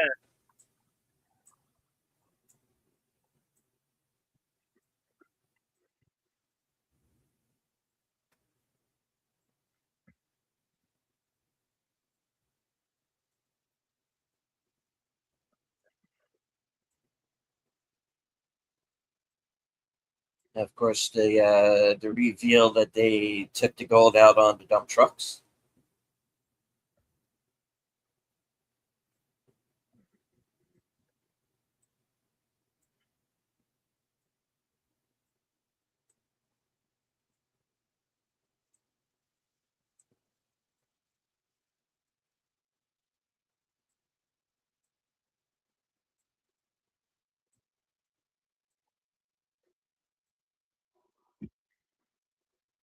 Fallen comrades.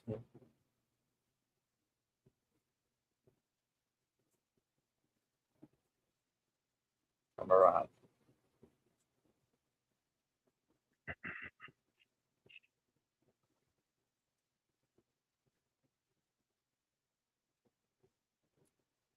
But he had more guys with him, so it's not like, yeah,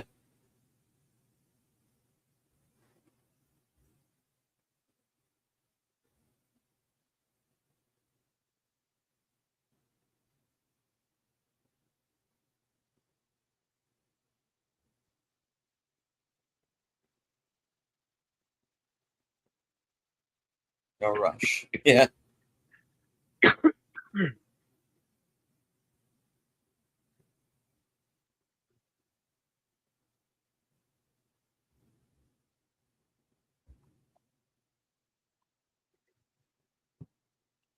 All Yeah. day for this.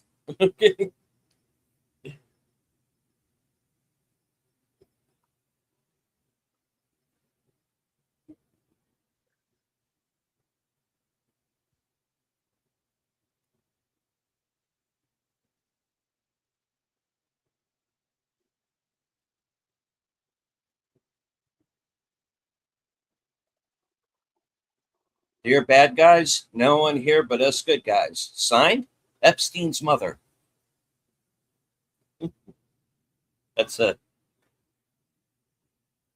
that's a welcome back Carter joke, folks. Yeah, that came at a bad time.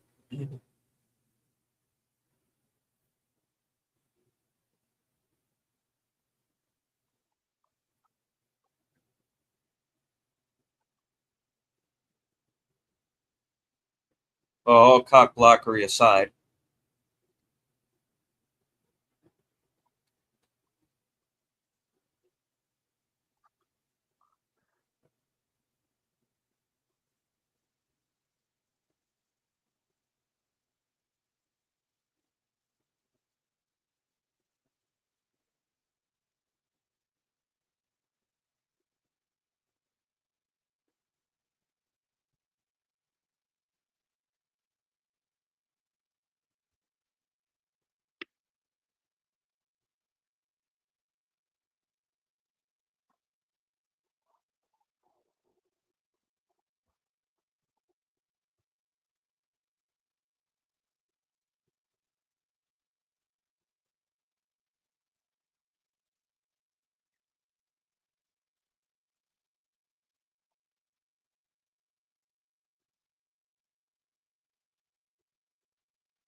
And you notice that suddenly McLean doesn't mind flying.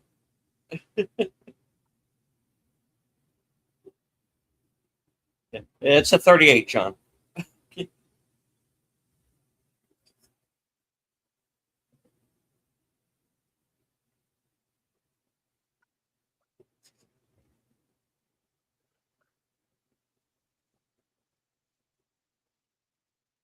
Yeah. What do you mean? Oh shit. Yeah.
to the border.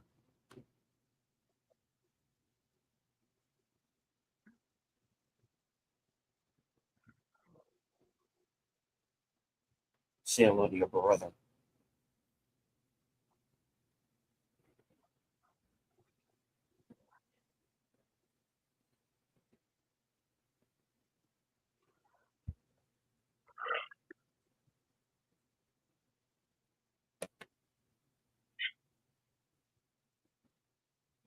Yippee-ki-yay, Well, motherfucker. that did it, man. Yep. Yippee-ki-yay, mother.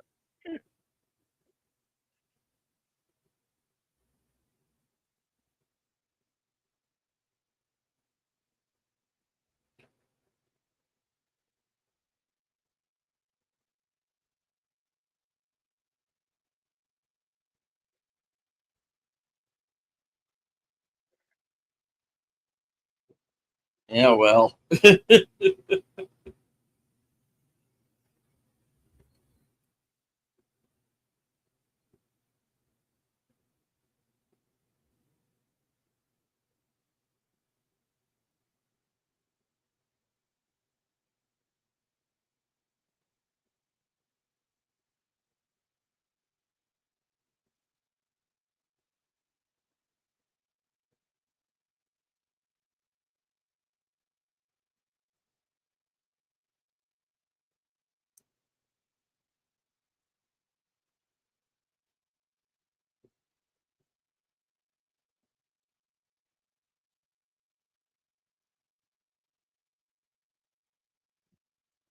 Shall we consult the scrolls?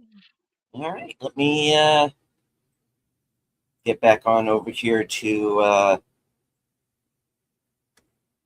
IMDb.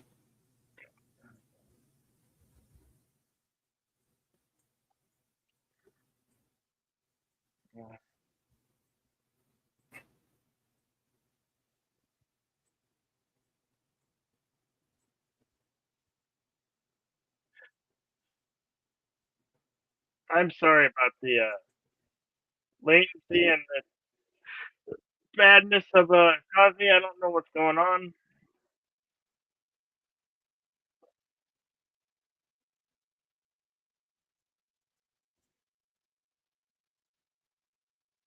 All right. Die Hard with a Vengeance was released May 19th, 1995, at an estimated budget of 90 million, going on to gross over 366 million worldwide.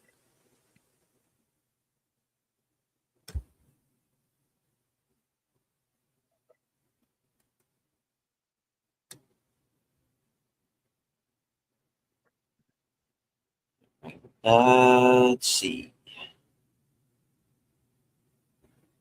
It was nominated for the Best Action Adventure Film at the Saturn Awards.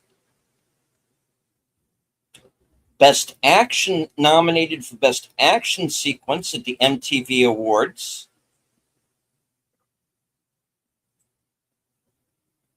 For the train derailment scene.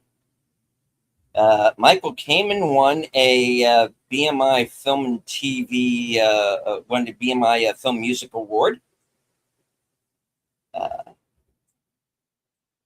The stunt team was nominated at the Awards Circuit Community Awards, and it won the Golden Screen Award from Germany.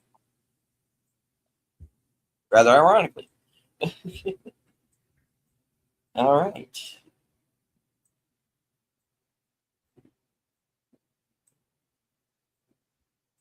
All right. Filming locations. Ray's Candy Store, 113 Avenue A, New York City, New York. The John P. Grace Memorial Bridge, Charleston, South Carolina. PS 115, Alexander Humboldt School, 586 West 177th Street, Washington Heights, Manhattan, in place of the fictional Chester A. Arthur School. 72nd Street, Broadway, 9th Avenue, Manhattan, Beaufort, South Carolina, Berkeley County, South Carolina, which is where I was living at the time. Bronx, Brooklyn, Central Park, all of course in New York City. Charleston, South Carolina, Dorchester, South Carolina, East Village, Manhattan, Fairfield County, Connecticut, the Federal Reserve Bank, 33 Liberty Street Financial District, Manhattan, for the bank robbery scene. Greenwich Village, Manhattan, Jessup, Maryland, for the end sequence. Yep, Maryland for Canada, folks.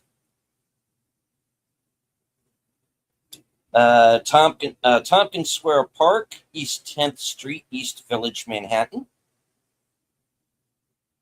Truckers Inn, I-95 and Route 175, just Maryland. Westchester County, New York, and Yankee Stadium.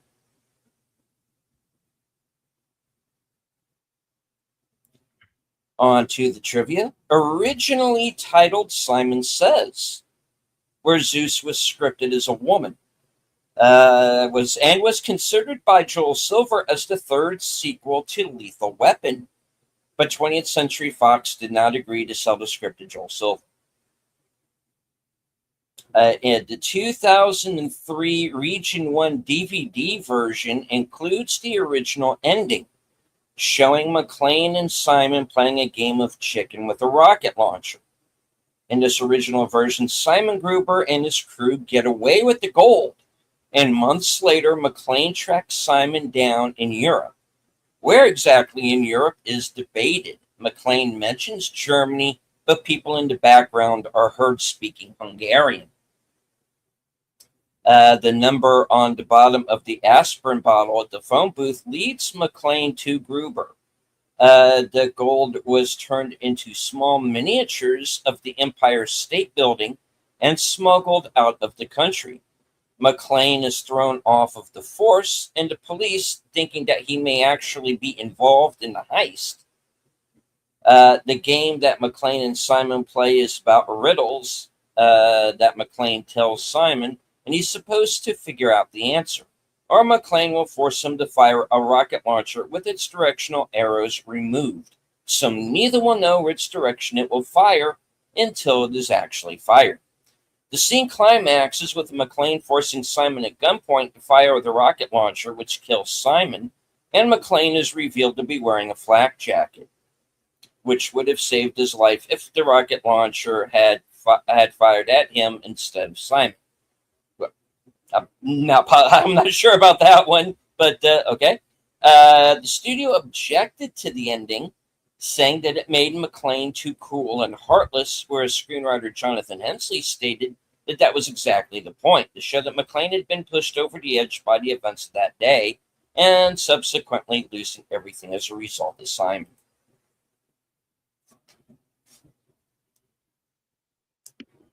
The chase scenes in the tunnel were filmed in New York City Water Tunnel number 3, an unfinished aqueduct connecting the city to the Catskill Mountains in upstate New York.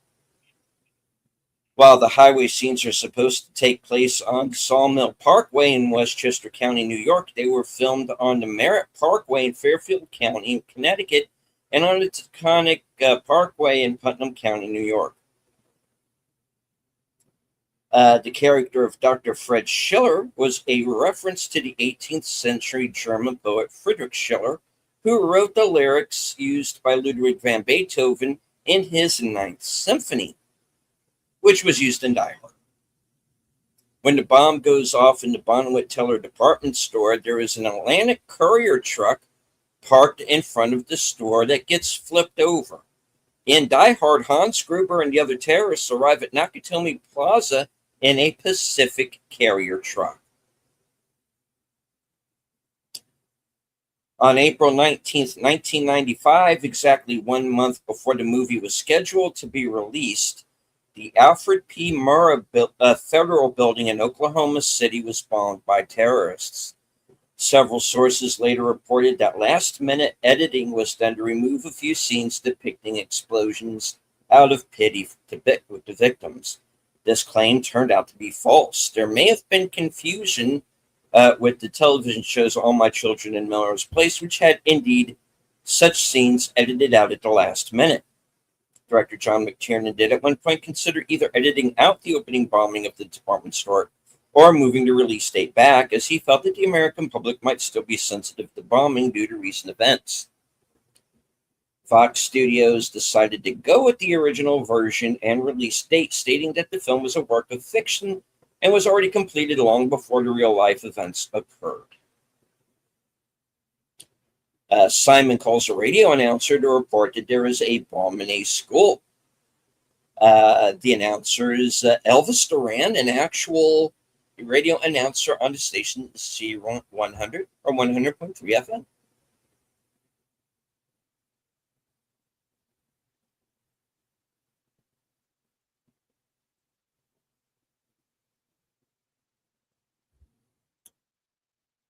Okay, I'm going to have to edit things a bit here. The sandwich board that Bruce Willis wore while filming in Harlem was originally blank rather than text to ensure that no one was offended by the racist message. The message was added with CGI in post-production. Some television broadcasts use an alternate version where the sign reads, "I hate everybody," which is sometimes erroneously said to be the original version of the sign used for filming, but this too is added with CGI in post-production. The first version of the screenplay was based on a speculative script by James Hagen called Troubleshooter, which involved terrorists seizing control of a Caribbean cruise ship while John and Holly are on a honeymoon cruise. The idea was abandoned after Under Siege went into production. It was long rumored that the script later became Speed 2 Cruise Control, but this is not true. Speed 2 is based on an original story by director Jan de Bont. In 1992, John Milius was hired to write another new script, which was rumored to take place in jungle, but for some reason it was rejected. In 1993, Doug Richardson and John Fasano simultaneously worked on two separate Die Hard 3 scripts, which were both rejected by Bruce Willis. The plot of Richardson's script was about terrorists taking control of the Los Angeles subway system, but the real intention is to burglarize the Federal Reserve of the city. The plot of Fasano's script had McClane pursuing kidnappers who have abducted his teenage daughter, believing her to be the child of a wealthy and powerful industrialist. That actually wouldn't have been a bad idea. Although both scripts were rejected, the ending of Richardson's Die Hard on a Subway script was reused by 20th Century Fox for the ending of Speed when the script for that film was going through rewrites. And supposedly Richardson reused some of his rejected Die Hard 3 script in his original script for Money Train in 1995. But the final script for that film was rewritten by David Lawfrey, so the final film probably doesn't include anything from a Richardson script.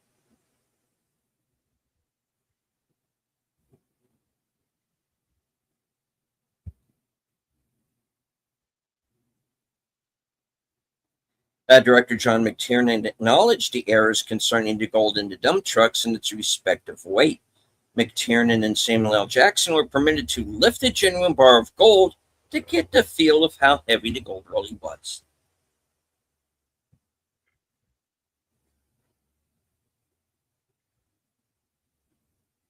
Although he wasn't hired for the film, Alan Rickman is still credited as playing Hans Gruber in McClane's flashback using stock footage from Die Hard.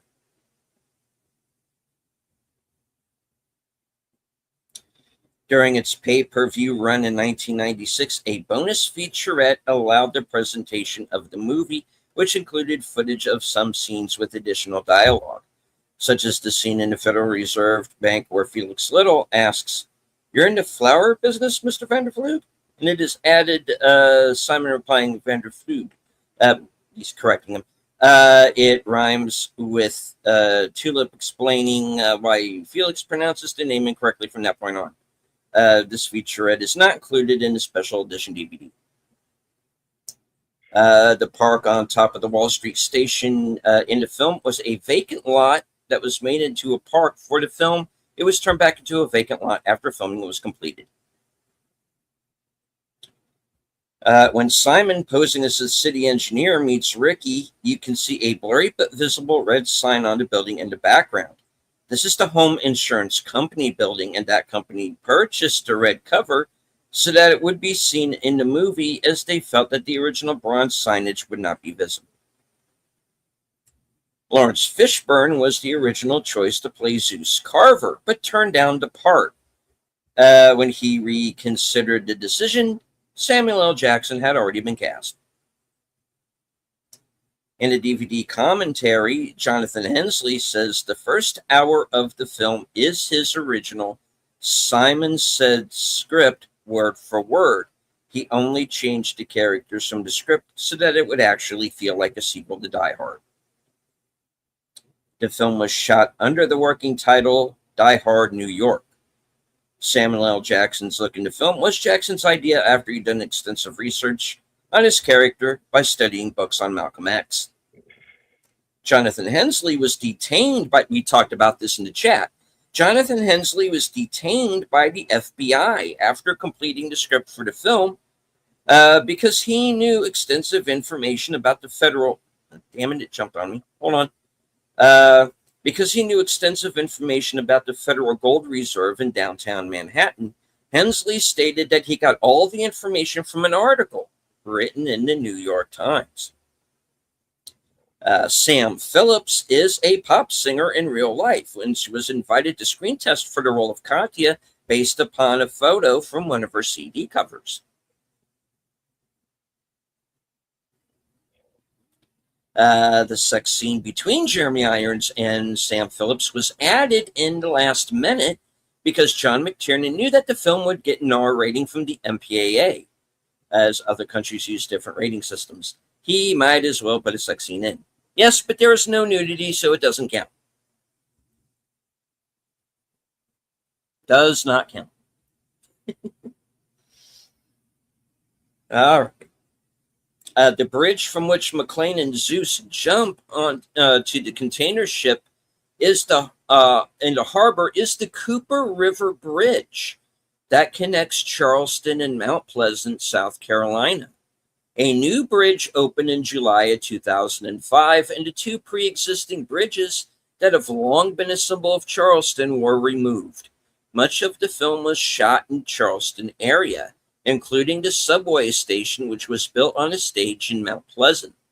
The Cooper River Bridge scenes were set on an unnamed bridge near Bridgeport, Connecticut, on Long Island Sound.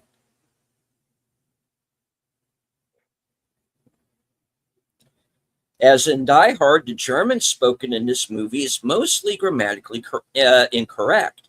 A few lines are so wrong that they have to be considered gibberish, most notably the exchange of the fake cops who are given the briefcase bomb by Zeus. In the German release, all of the lines that were German in the original movie are grammatically correct, fitting the context, and some of the terrorists even have an East German accent. The Russian title for Die Hard in the first three movies is A Hard Nut to Crack.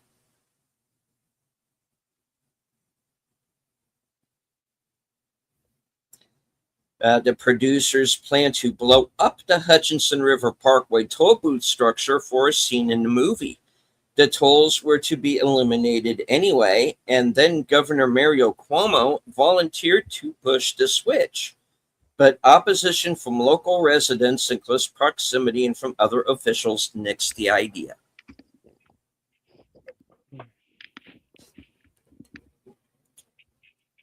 David Hewlett was originally intended to play Simon. There was a war reference in the first three Die Hard movies. This film's reference is when the FBI agent references the Battle of the Bulge. Despite not being set at Christmas, it still references Die Hard and Die Hard 2, which were set at Christmas with sarcastic comments regarding Santa Claus. When Walter Cobb answers the phone by saying Simon, Simon responds, "No, it's Santa Claus." The shoplifting kids also say it's Christmas, so you could steal City Hall. While in the aqueduct, McClane further mentions, "We got a report of some guy coming through here with 8 reindeer." Then shoots the terrorists and continues, "They said he was a jolly old fat guy with a snowy white beard and a cute little red and white suit. Surprised you guys didn't see him." Finally, when disarming the bomb hidden in a fridge, Charlie mentions, "And a partridge in a pear tree for about 12 days of Christmas." Officially making Die Hard 3 a Christmas movie. No. No. We're not arguing that.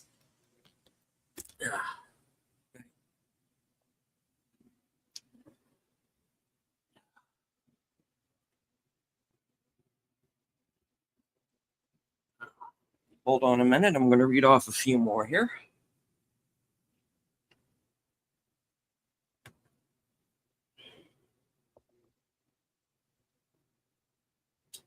All right. Sean Connery was John McTiernan's first choice for the role of Simon. He turned down the role, saying that he didn't want to play such a diabolical villain. In the DVD commentary, screenwriter Jonathan Hensley says the idea for the film's plot came to him when he imagined what would happen if one of his childhood friends, who was injured after Hensley threw a rock at him, decided to seek revenge on him as an adult. The studio told screenwriter Jonathan Hensley to remove the scenes with McClane walking around Harlem with the sign. They allowed him to keep the scene when he said he threatened to take the script to another studio.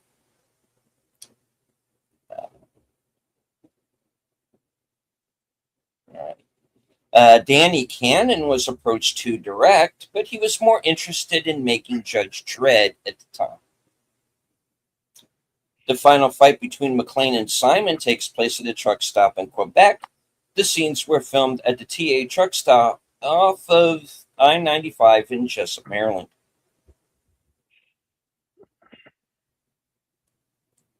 In the scene where Zeus is trying to get out of going with McClane on to jump across the city, he gets up exclaiming, "I'm not jumping through hoops for some psycho. That's a white man with white problems. You deal with him," calming when he crosses 110th Street. 110th Street is the border between Central Park and Harlem. There's also a movie called Across 110th Street. And we ought to consider doing that movie sometime because it's pretty good. Okay. It's got Anthony Quinn and Yaphet Kotto in it. It was done back in the 70s. Very dark, but very good. And it's where the song comes from. Bruce Willis and Samuel L. Jackson appeared in Loaded Weapon 1, Pulp Fiction, Unbreakable, and Glass.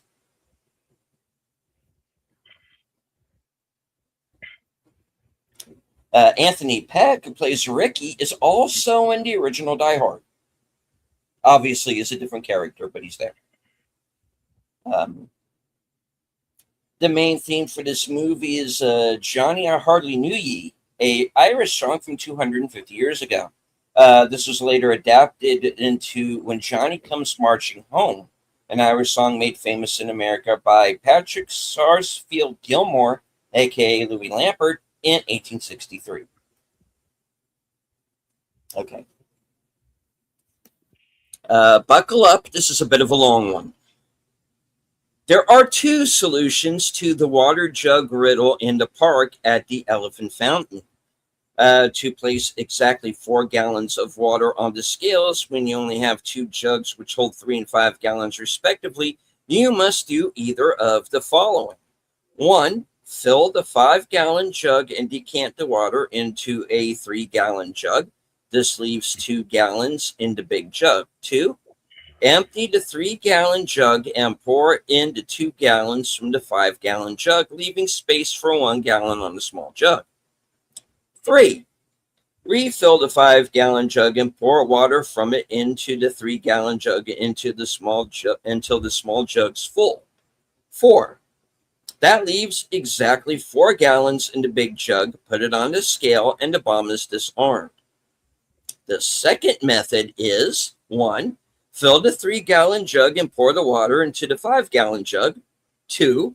Refill the 3-gallon jug and pour into the 5-gallon jug until the big jug is full, leaving 1 gallon in the small jug. 3. Empty the big jug and transfer the 1 gallon from the small jug into the big jug. Number 4. Refill the small jug and pour all 3 gallons into the 5-gallon jug, resulting in 4 gallons in the big jug. Place the big jug on the scale and the bomb is disarmed. Shoot me now. I'm not doing all that. Let it explode. All right.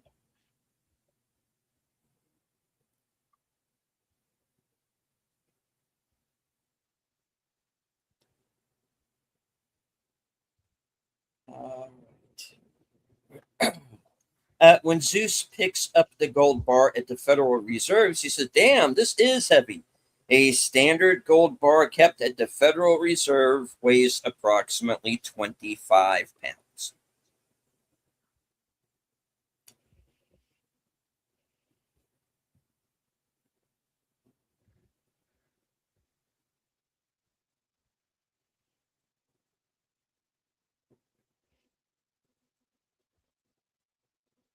All right. There's a bit here that explains the whole St. Ives thing. I'm not reading that. They get a little mathematical. I'm going to skip that I one. can imagine. When McLean says, "Cheer up, things could be worse. I was working on a nice fat suspension, smoking cigarettes and watching Captain Kangaroo." In Pulp Fiction, which featured both Willis and Jackson, the song "Flowers on the Wall," from where this quote comes, is playing on the radio, and Willis's character runs into Marcellus Wallace outside of his apartment. On the DVD commentary, director John McTiernan mentions that Dick Cheney appears in the scene. He actually says here he is, but Dick Cheney's not in film. The person shown in the scene has a slight physical resemblance, but it is not Dick Cheney. McTiernan made an error. No, I think he was just trying to be funny. The dump truck driven by McLean has Sturt and Sampson Earth Movers Incorporated on the door. The locations department for the movie include a Pamela Thur and Robin F. Sampson. The original casting of Terror Crew was a mix of Soviet and Warsaw packed patties and nice Germans. Only one British character, Otto, was retained from the initial casting. He became the butt. He's just the meaning jokes. Wow. On the Die Hard Blu-ray commentary, production designer Jackson DeGovia notes that the company name on the truck, which the Raiders, as he calls them, arrive in the first movie, says Pacific Courier, a joke because it means messenger of peace. DeGovia used a similar name, Atlantic Courier, and graphic on the truck that gets blown up at the start of the movie. Even though this is the third Die Hard film, it is the first that takes place in the same city in which McClane is a police officer, New York City. In the first movie, he was in Los Angeles, and in the second, he was in Dulles, Virginia.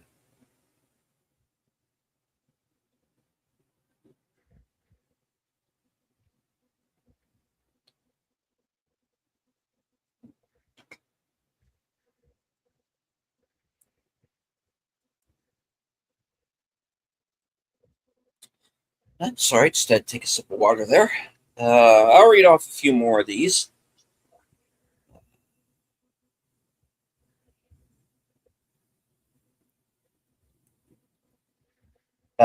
Each film in the Die Hard series contains a key scene involving an elevator.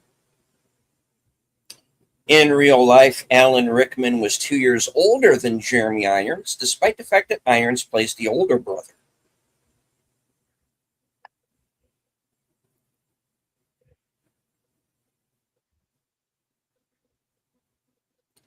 Screenwriter Michael Christopher plays Agent Bill Jarvis in this movie, wrote the screenplay for The Bonfire of the Vanities.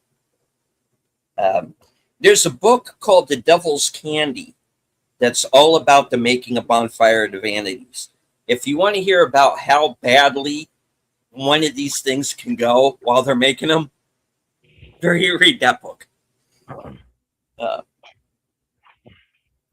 Well, take their word for it. Even though the film's domestic box office was only about 100 million, its massive international box office, about 266 million, made it the highest grossing film of 1995 worldwide. It is one of the few movies that could manage to become the highest grossing film of the year when its domestic box office was not even in the top 5. Actually finished 10th. Transformers Age of Extinction also achieved the same feat. McClane doesn't kill a bad guy until over an hour into the movie.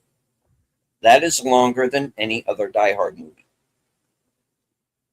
This was the film debut of Kevin Chamberlain, who played Charlie.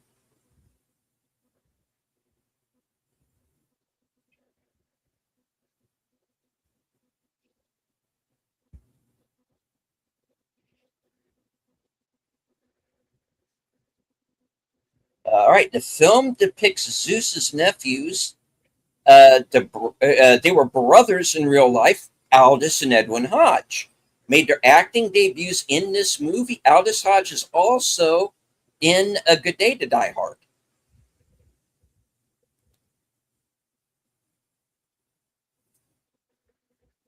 Playing a different character, but he is there. When McClane is dropped off in Harlem, he expected to be dead in 4 minutes. When the gang members across the street from Zeus's shop discover McClane, 4 minutes have elapsed in real time.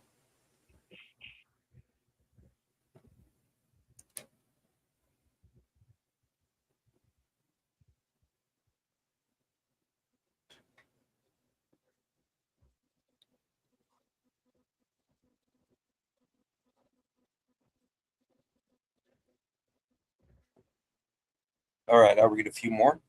The subway scene when Zeus is held at gunpoint by the police officer is more or less the same scene that Jackson played later as Frozone in The Incredibles. In both scenes, Jackson had to reach for something while a nervous police officer told him to freeze. Of course, in The Incredibles, he would have actually frozen. This movie opened in U.S. theaters May 19th, 1995. Coincidentally, only 6 days earlier, on May 13th, Alexander Goodenough, co-star from the original Die Hard, died at the age of 45.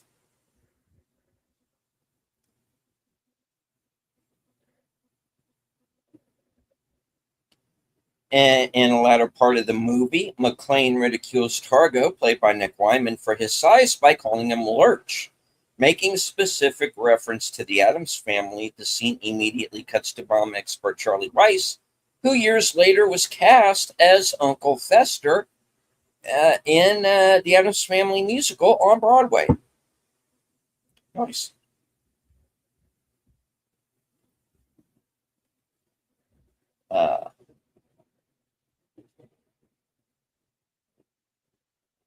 Uh, just like in Die Hard, McClane's life is saved by a gun taped to his back, even though he does not use it himself this time.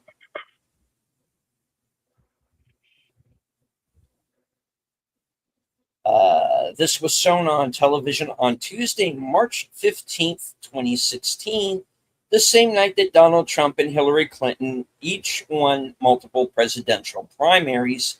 Each one is mentioned offhand in this movie.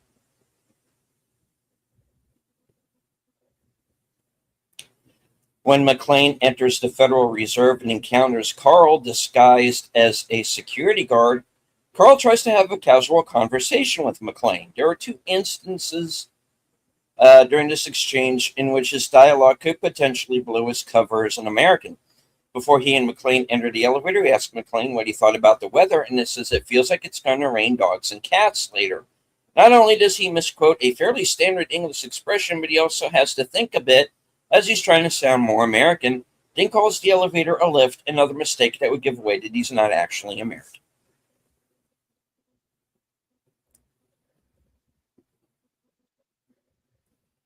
John McTiernan liked the 1961 Mack truck so much that he bought the truck after the movie was finished. This was McTiernan's first real experience shooting in New York City. Bruce Willis suggested Samuel L. Jackson for the movie. Jackson was thrilled and says he's seen the first Die Hard maybe 30 times. Jonathan Hensley lived right above where one scene was shot in the Upper West Side. He set it there on purpose so he could watch the filming from his kitchen window. The racial argument is partially based on the one in the Defiant Ones. Samuel L. Jackson said that Zeus is the closest character to my own personality that I've played. Sam Phillips, who played Katya, was relieved her character was mute throughout the movie, but as time went on, I started wanting to speak. Some of the violent and bloody scenes from the film had to be cut down for an R rating after John McTiernan's original cut got an NC-17 rating from the MPAA. For example, cuts were made on some of the death scenes, and the fight scene between McClane and Targo was heavily cut. If you look closely at the scene where McClane beats Targo with a chain, one moment he's sitting in with it, and in the next shot when Targo is on the ground, he has the chain around his face. Mm-hmm. On set, the on-set making of documentary shows some clips of deleted and alternative scenes, including one which shows the uncut death of the guy that McClane shoots in the boat.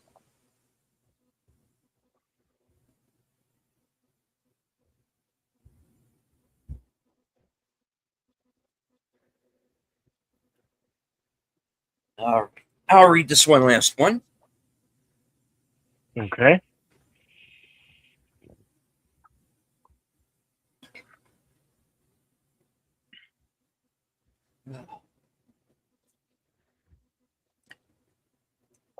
Okay. A novelization by Deborah Cheel was first published on May 28th, 1995. The novel is written in third-person omniscient and has a somewhat darker tone in comparison to the final film. The novel provides a deeper exploration into McClane's psyche and sees how angry and broken he has become since leaving Holly and becoming an alcoholic. McClane's introduction is also different. In the film, McClane is first seen in the police van to Harlem while being briefed on what's going on. The novel includes a scene before this, where Connie and Joe find McClane in his messy apartment. Simon's henchwoman Katya appears much later into the story than she does in the film. She isn't involved in the robbery and instead appears just before Simon and Targo take off in one of the dump trucks. Like in the final film, she ends up killing Targo for Simon. The original placement of the yippee line is included as it was originally intended instead of being used at the end. McClane uses the line when talking to Simon over the radios while on the aqueducts. This was meant to be in the same vein as the use of the line in the original film. In the first movie, Zeus's original backstory is presented in the novel, explaining why he's looking for his nephews and why he hates white people. During the car chase, Zeus explains that his brother was killed during a drug raid.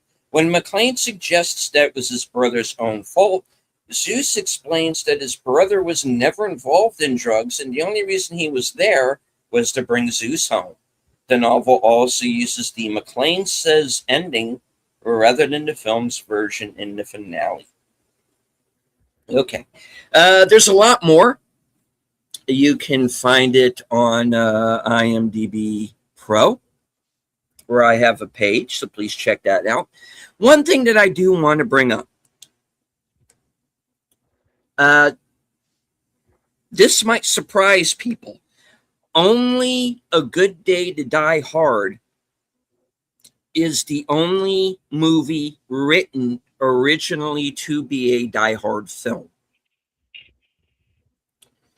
The first movie was based on a novel called Nothing Lasts Forever, which after the film came out got renamed Die Hard. And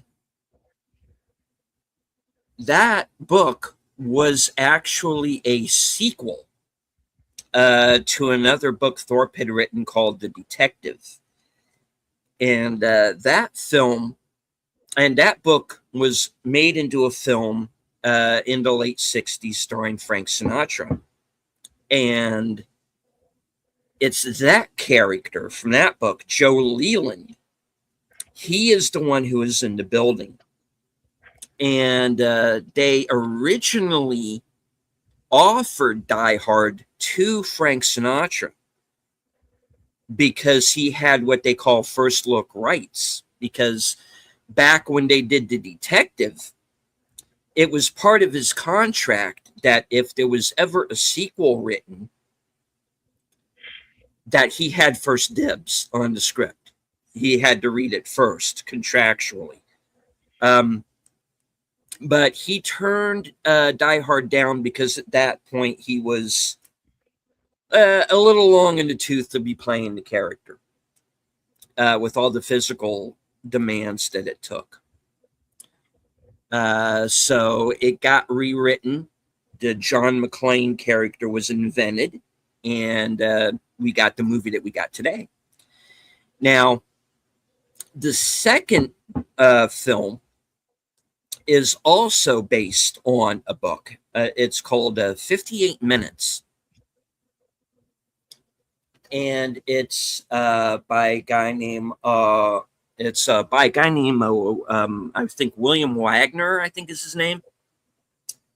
And he also wrote a book called Telephone, which got made into a movie in the 70s with Charles Bronson. And that was a story that it did take place in an airport, but I think it was LaGuardia because it was a New York story.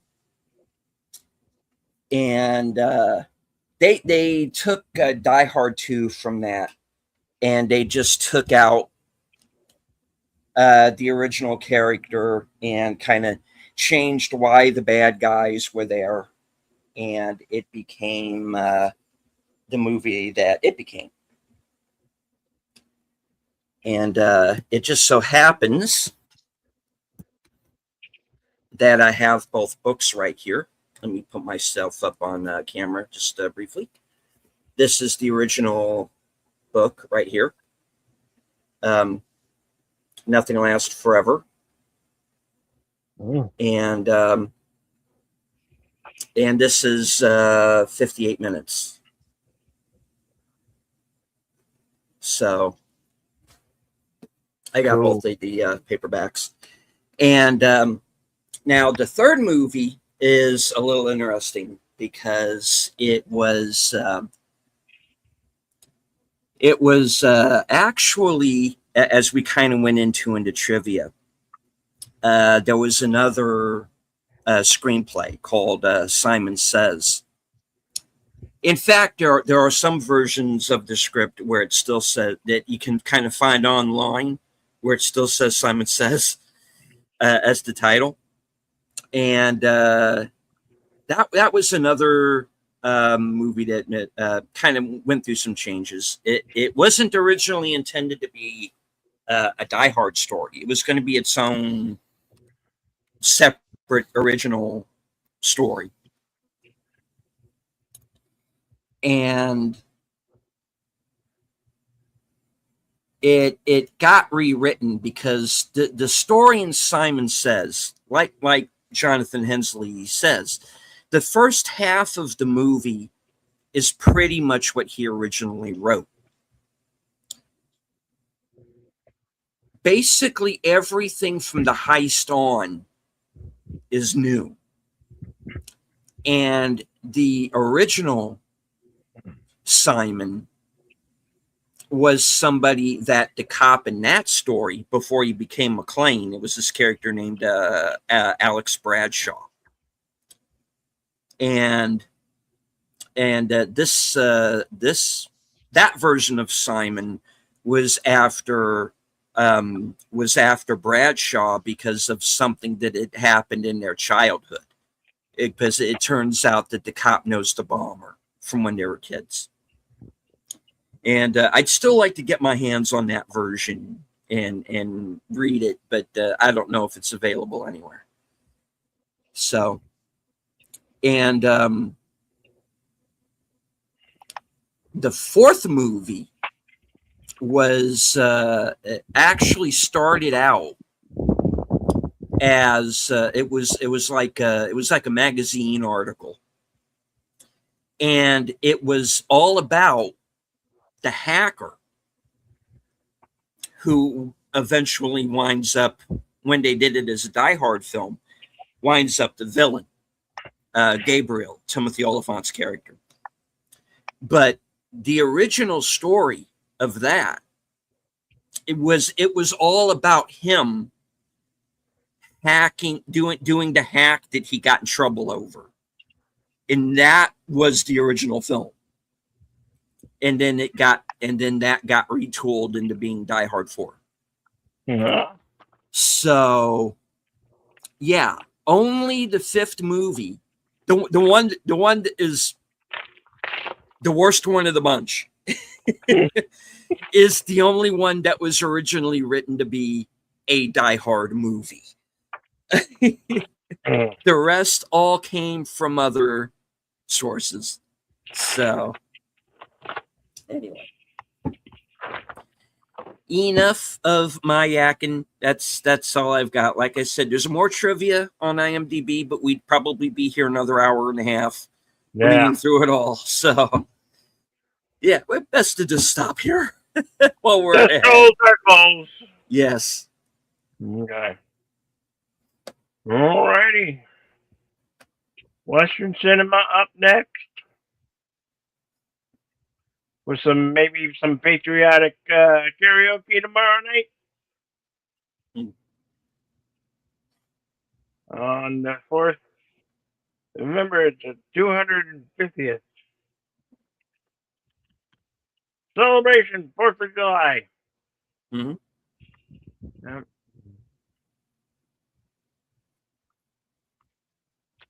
Do keep your pets inside.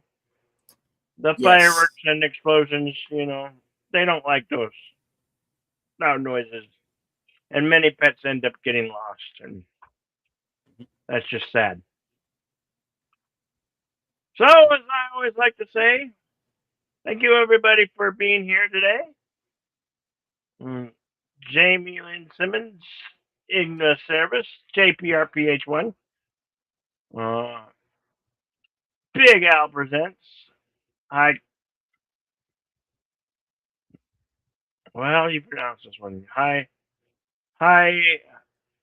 Colonic.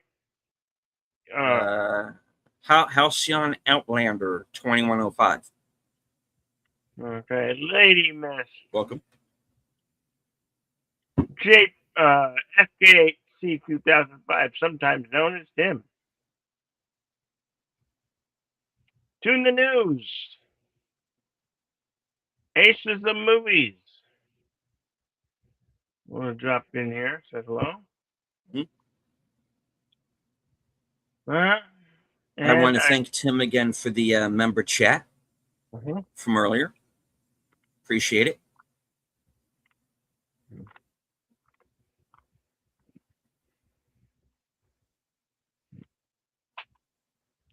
As I always say, always remain to be excellent to one another. Party on, and we'll see you at the next one.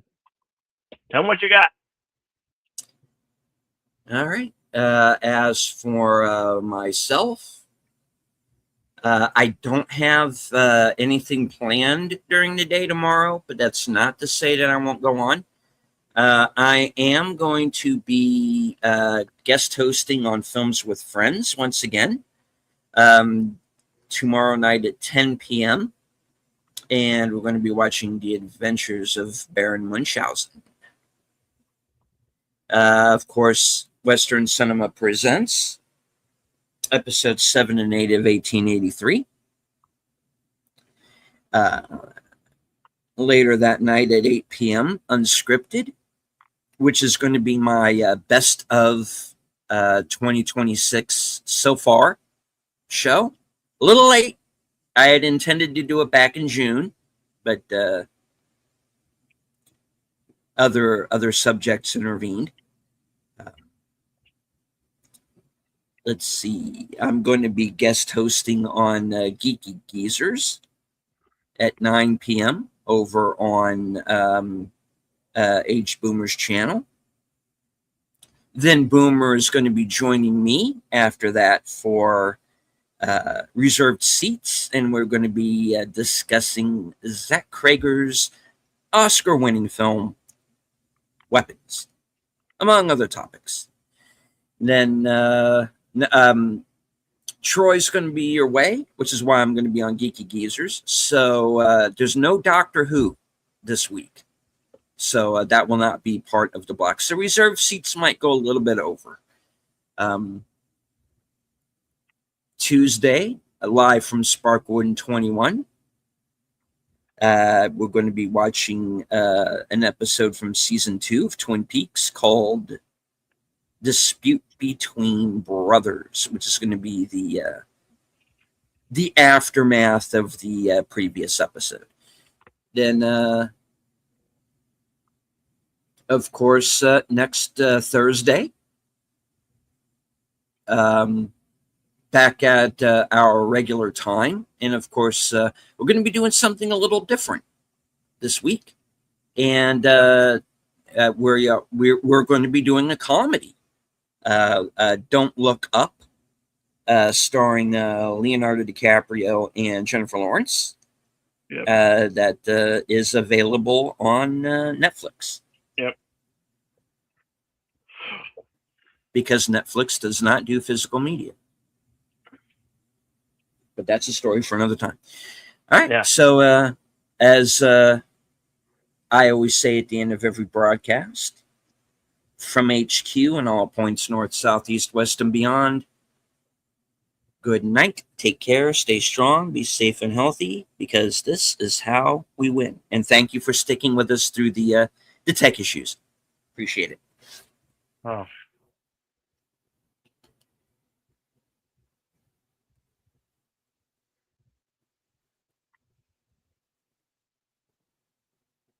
Shall I push the button, Frank? You didn't say the tagline. Yes, I did. Did you? Yes. Oh, okay. This is how we win, man. Did I not say that? I thought. I guess I missed. I thought I said it. Okay. Well. Okay. This is how we win. Okay. Good night.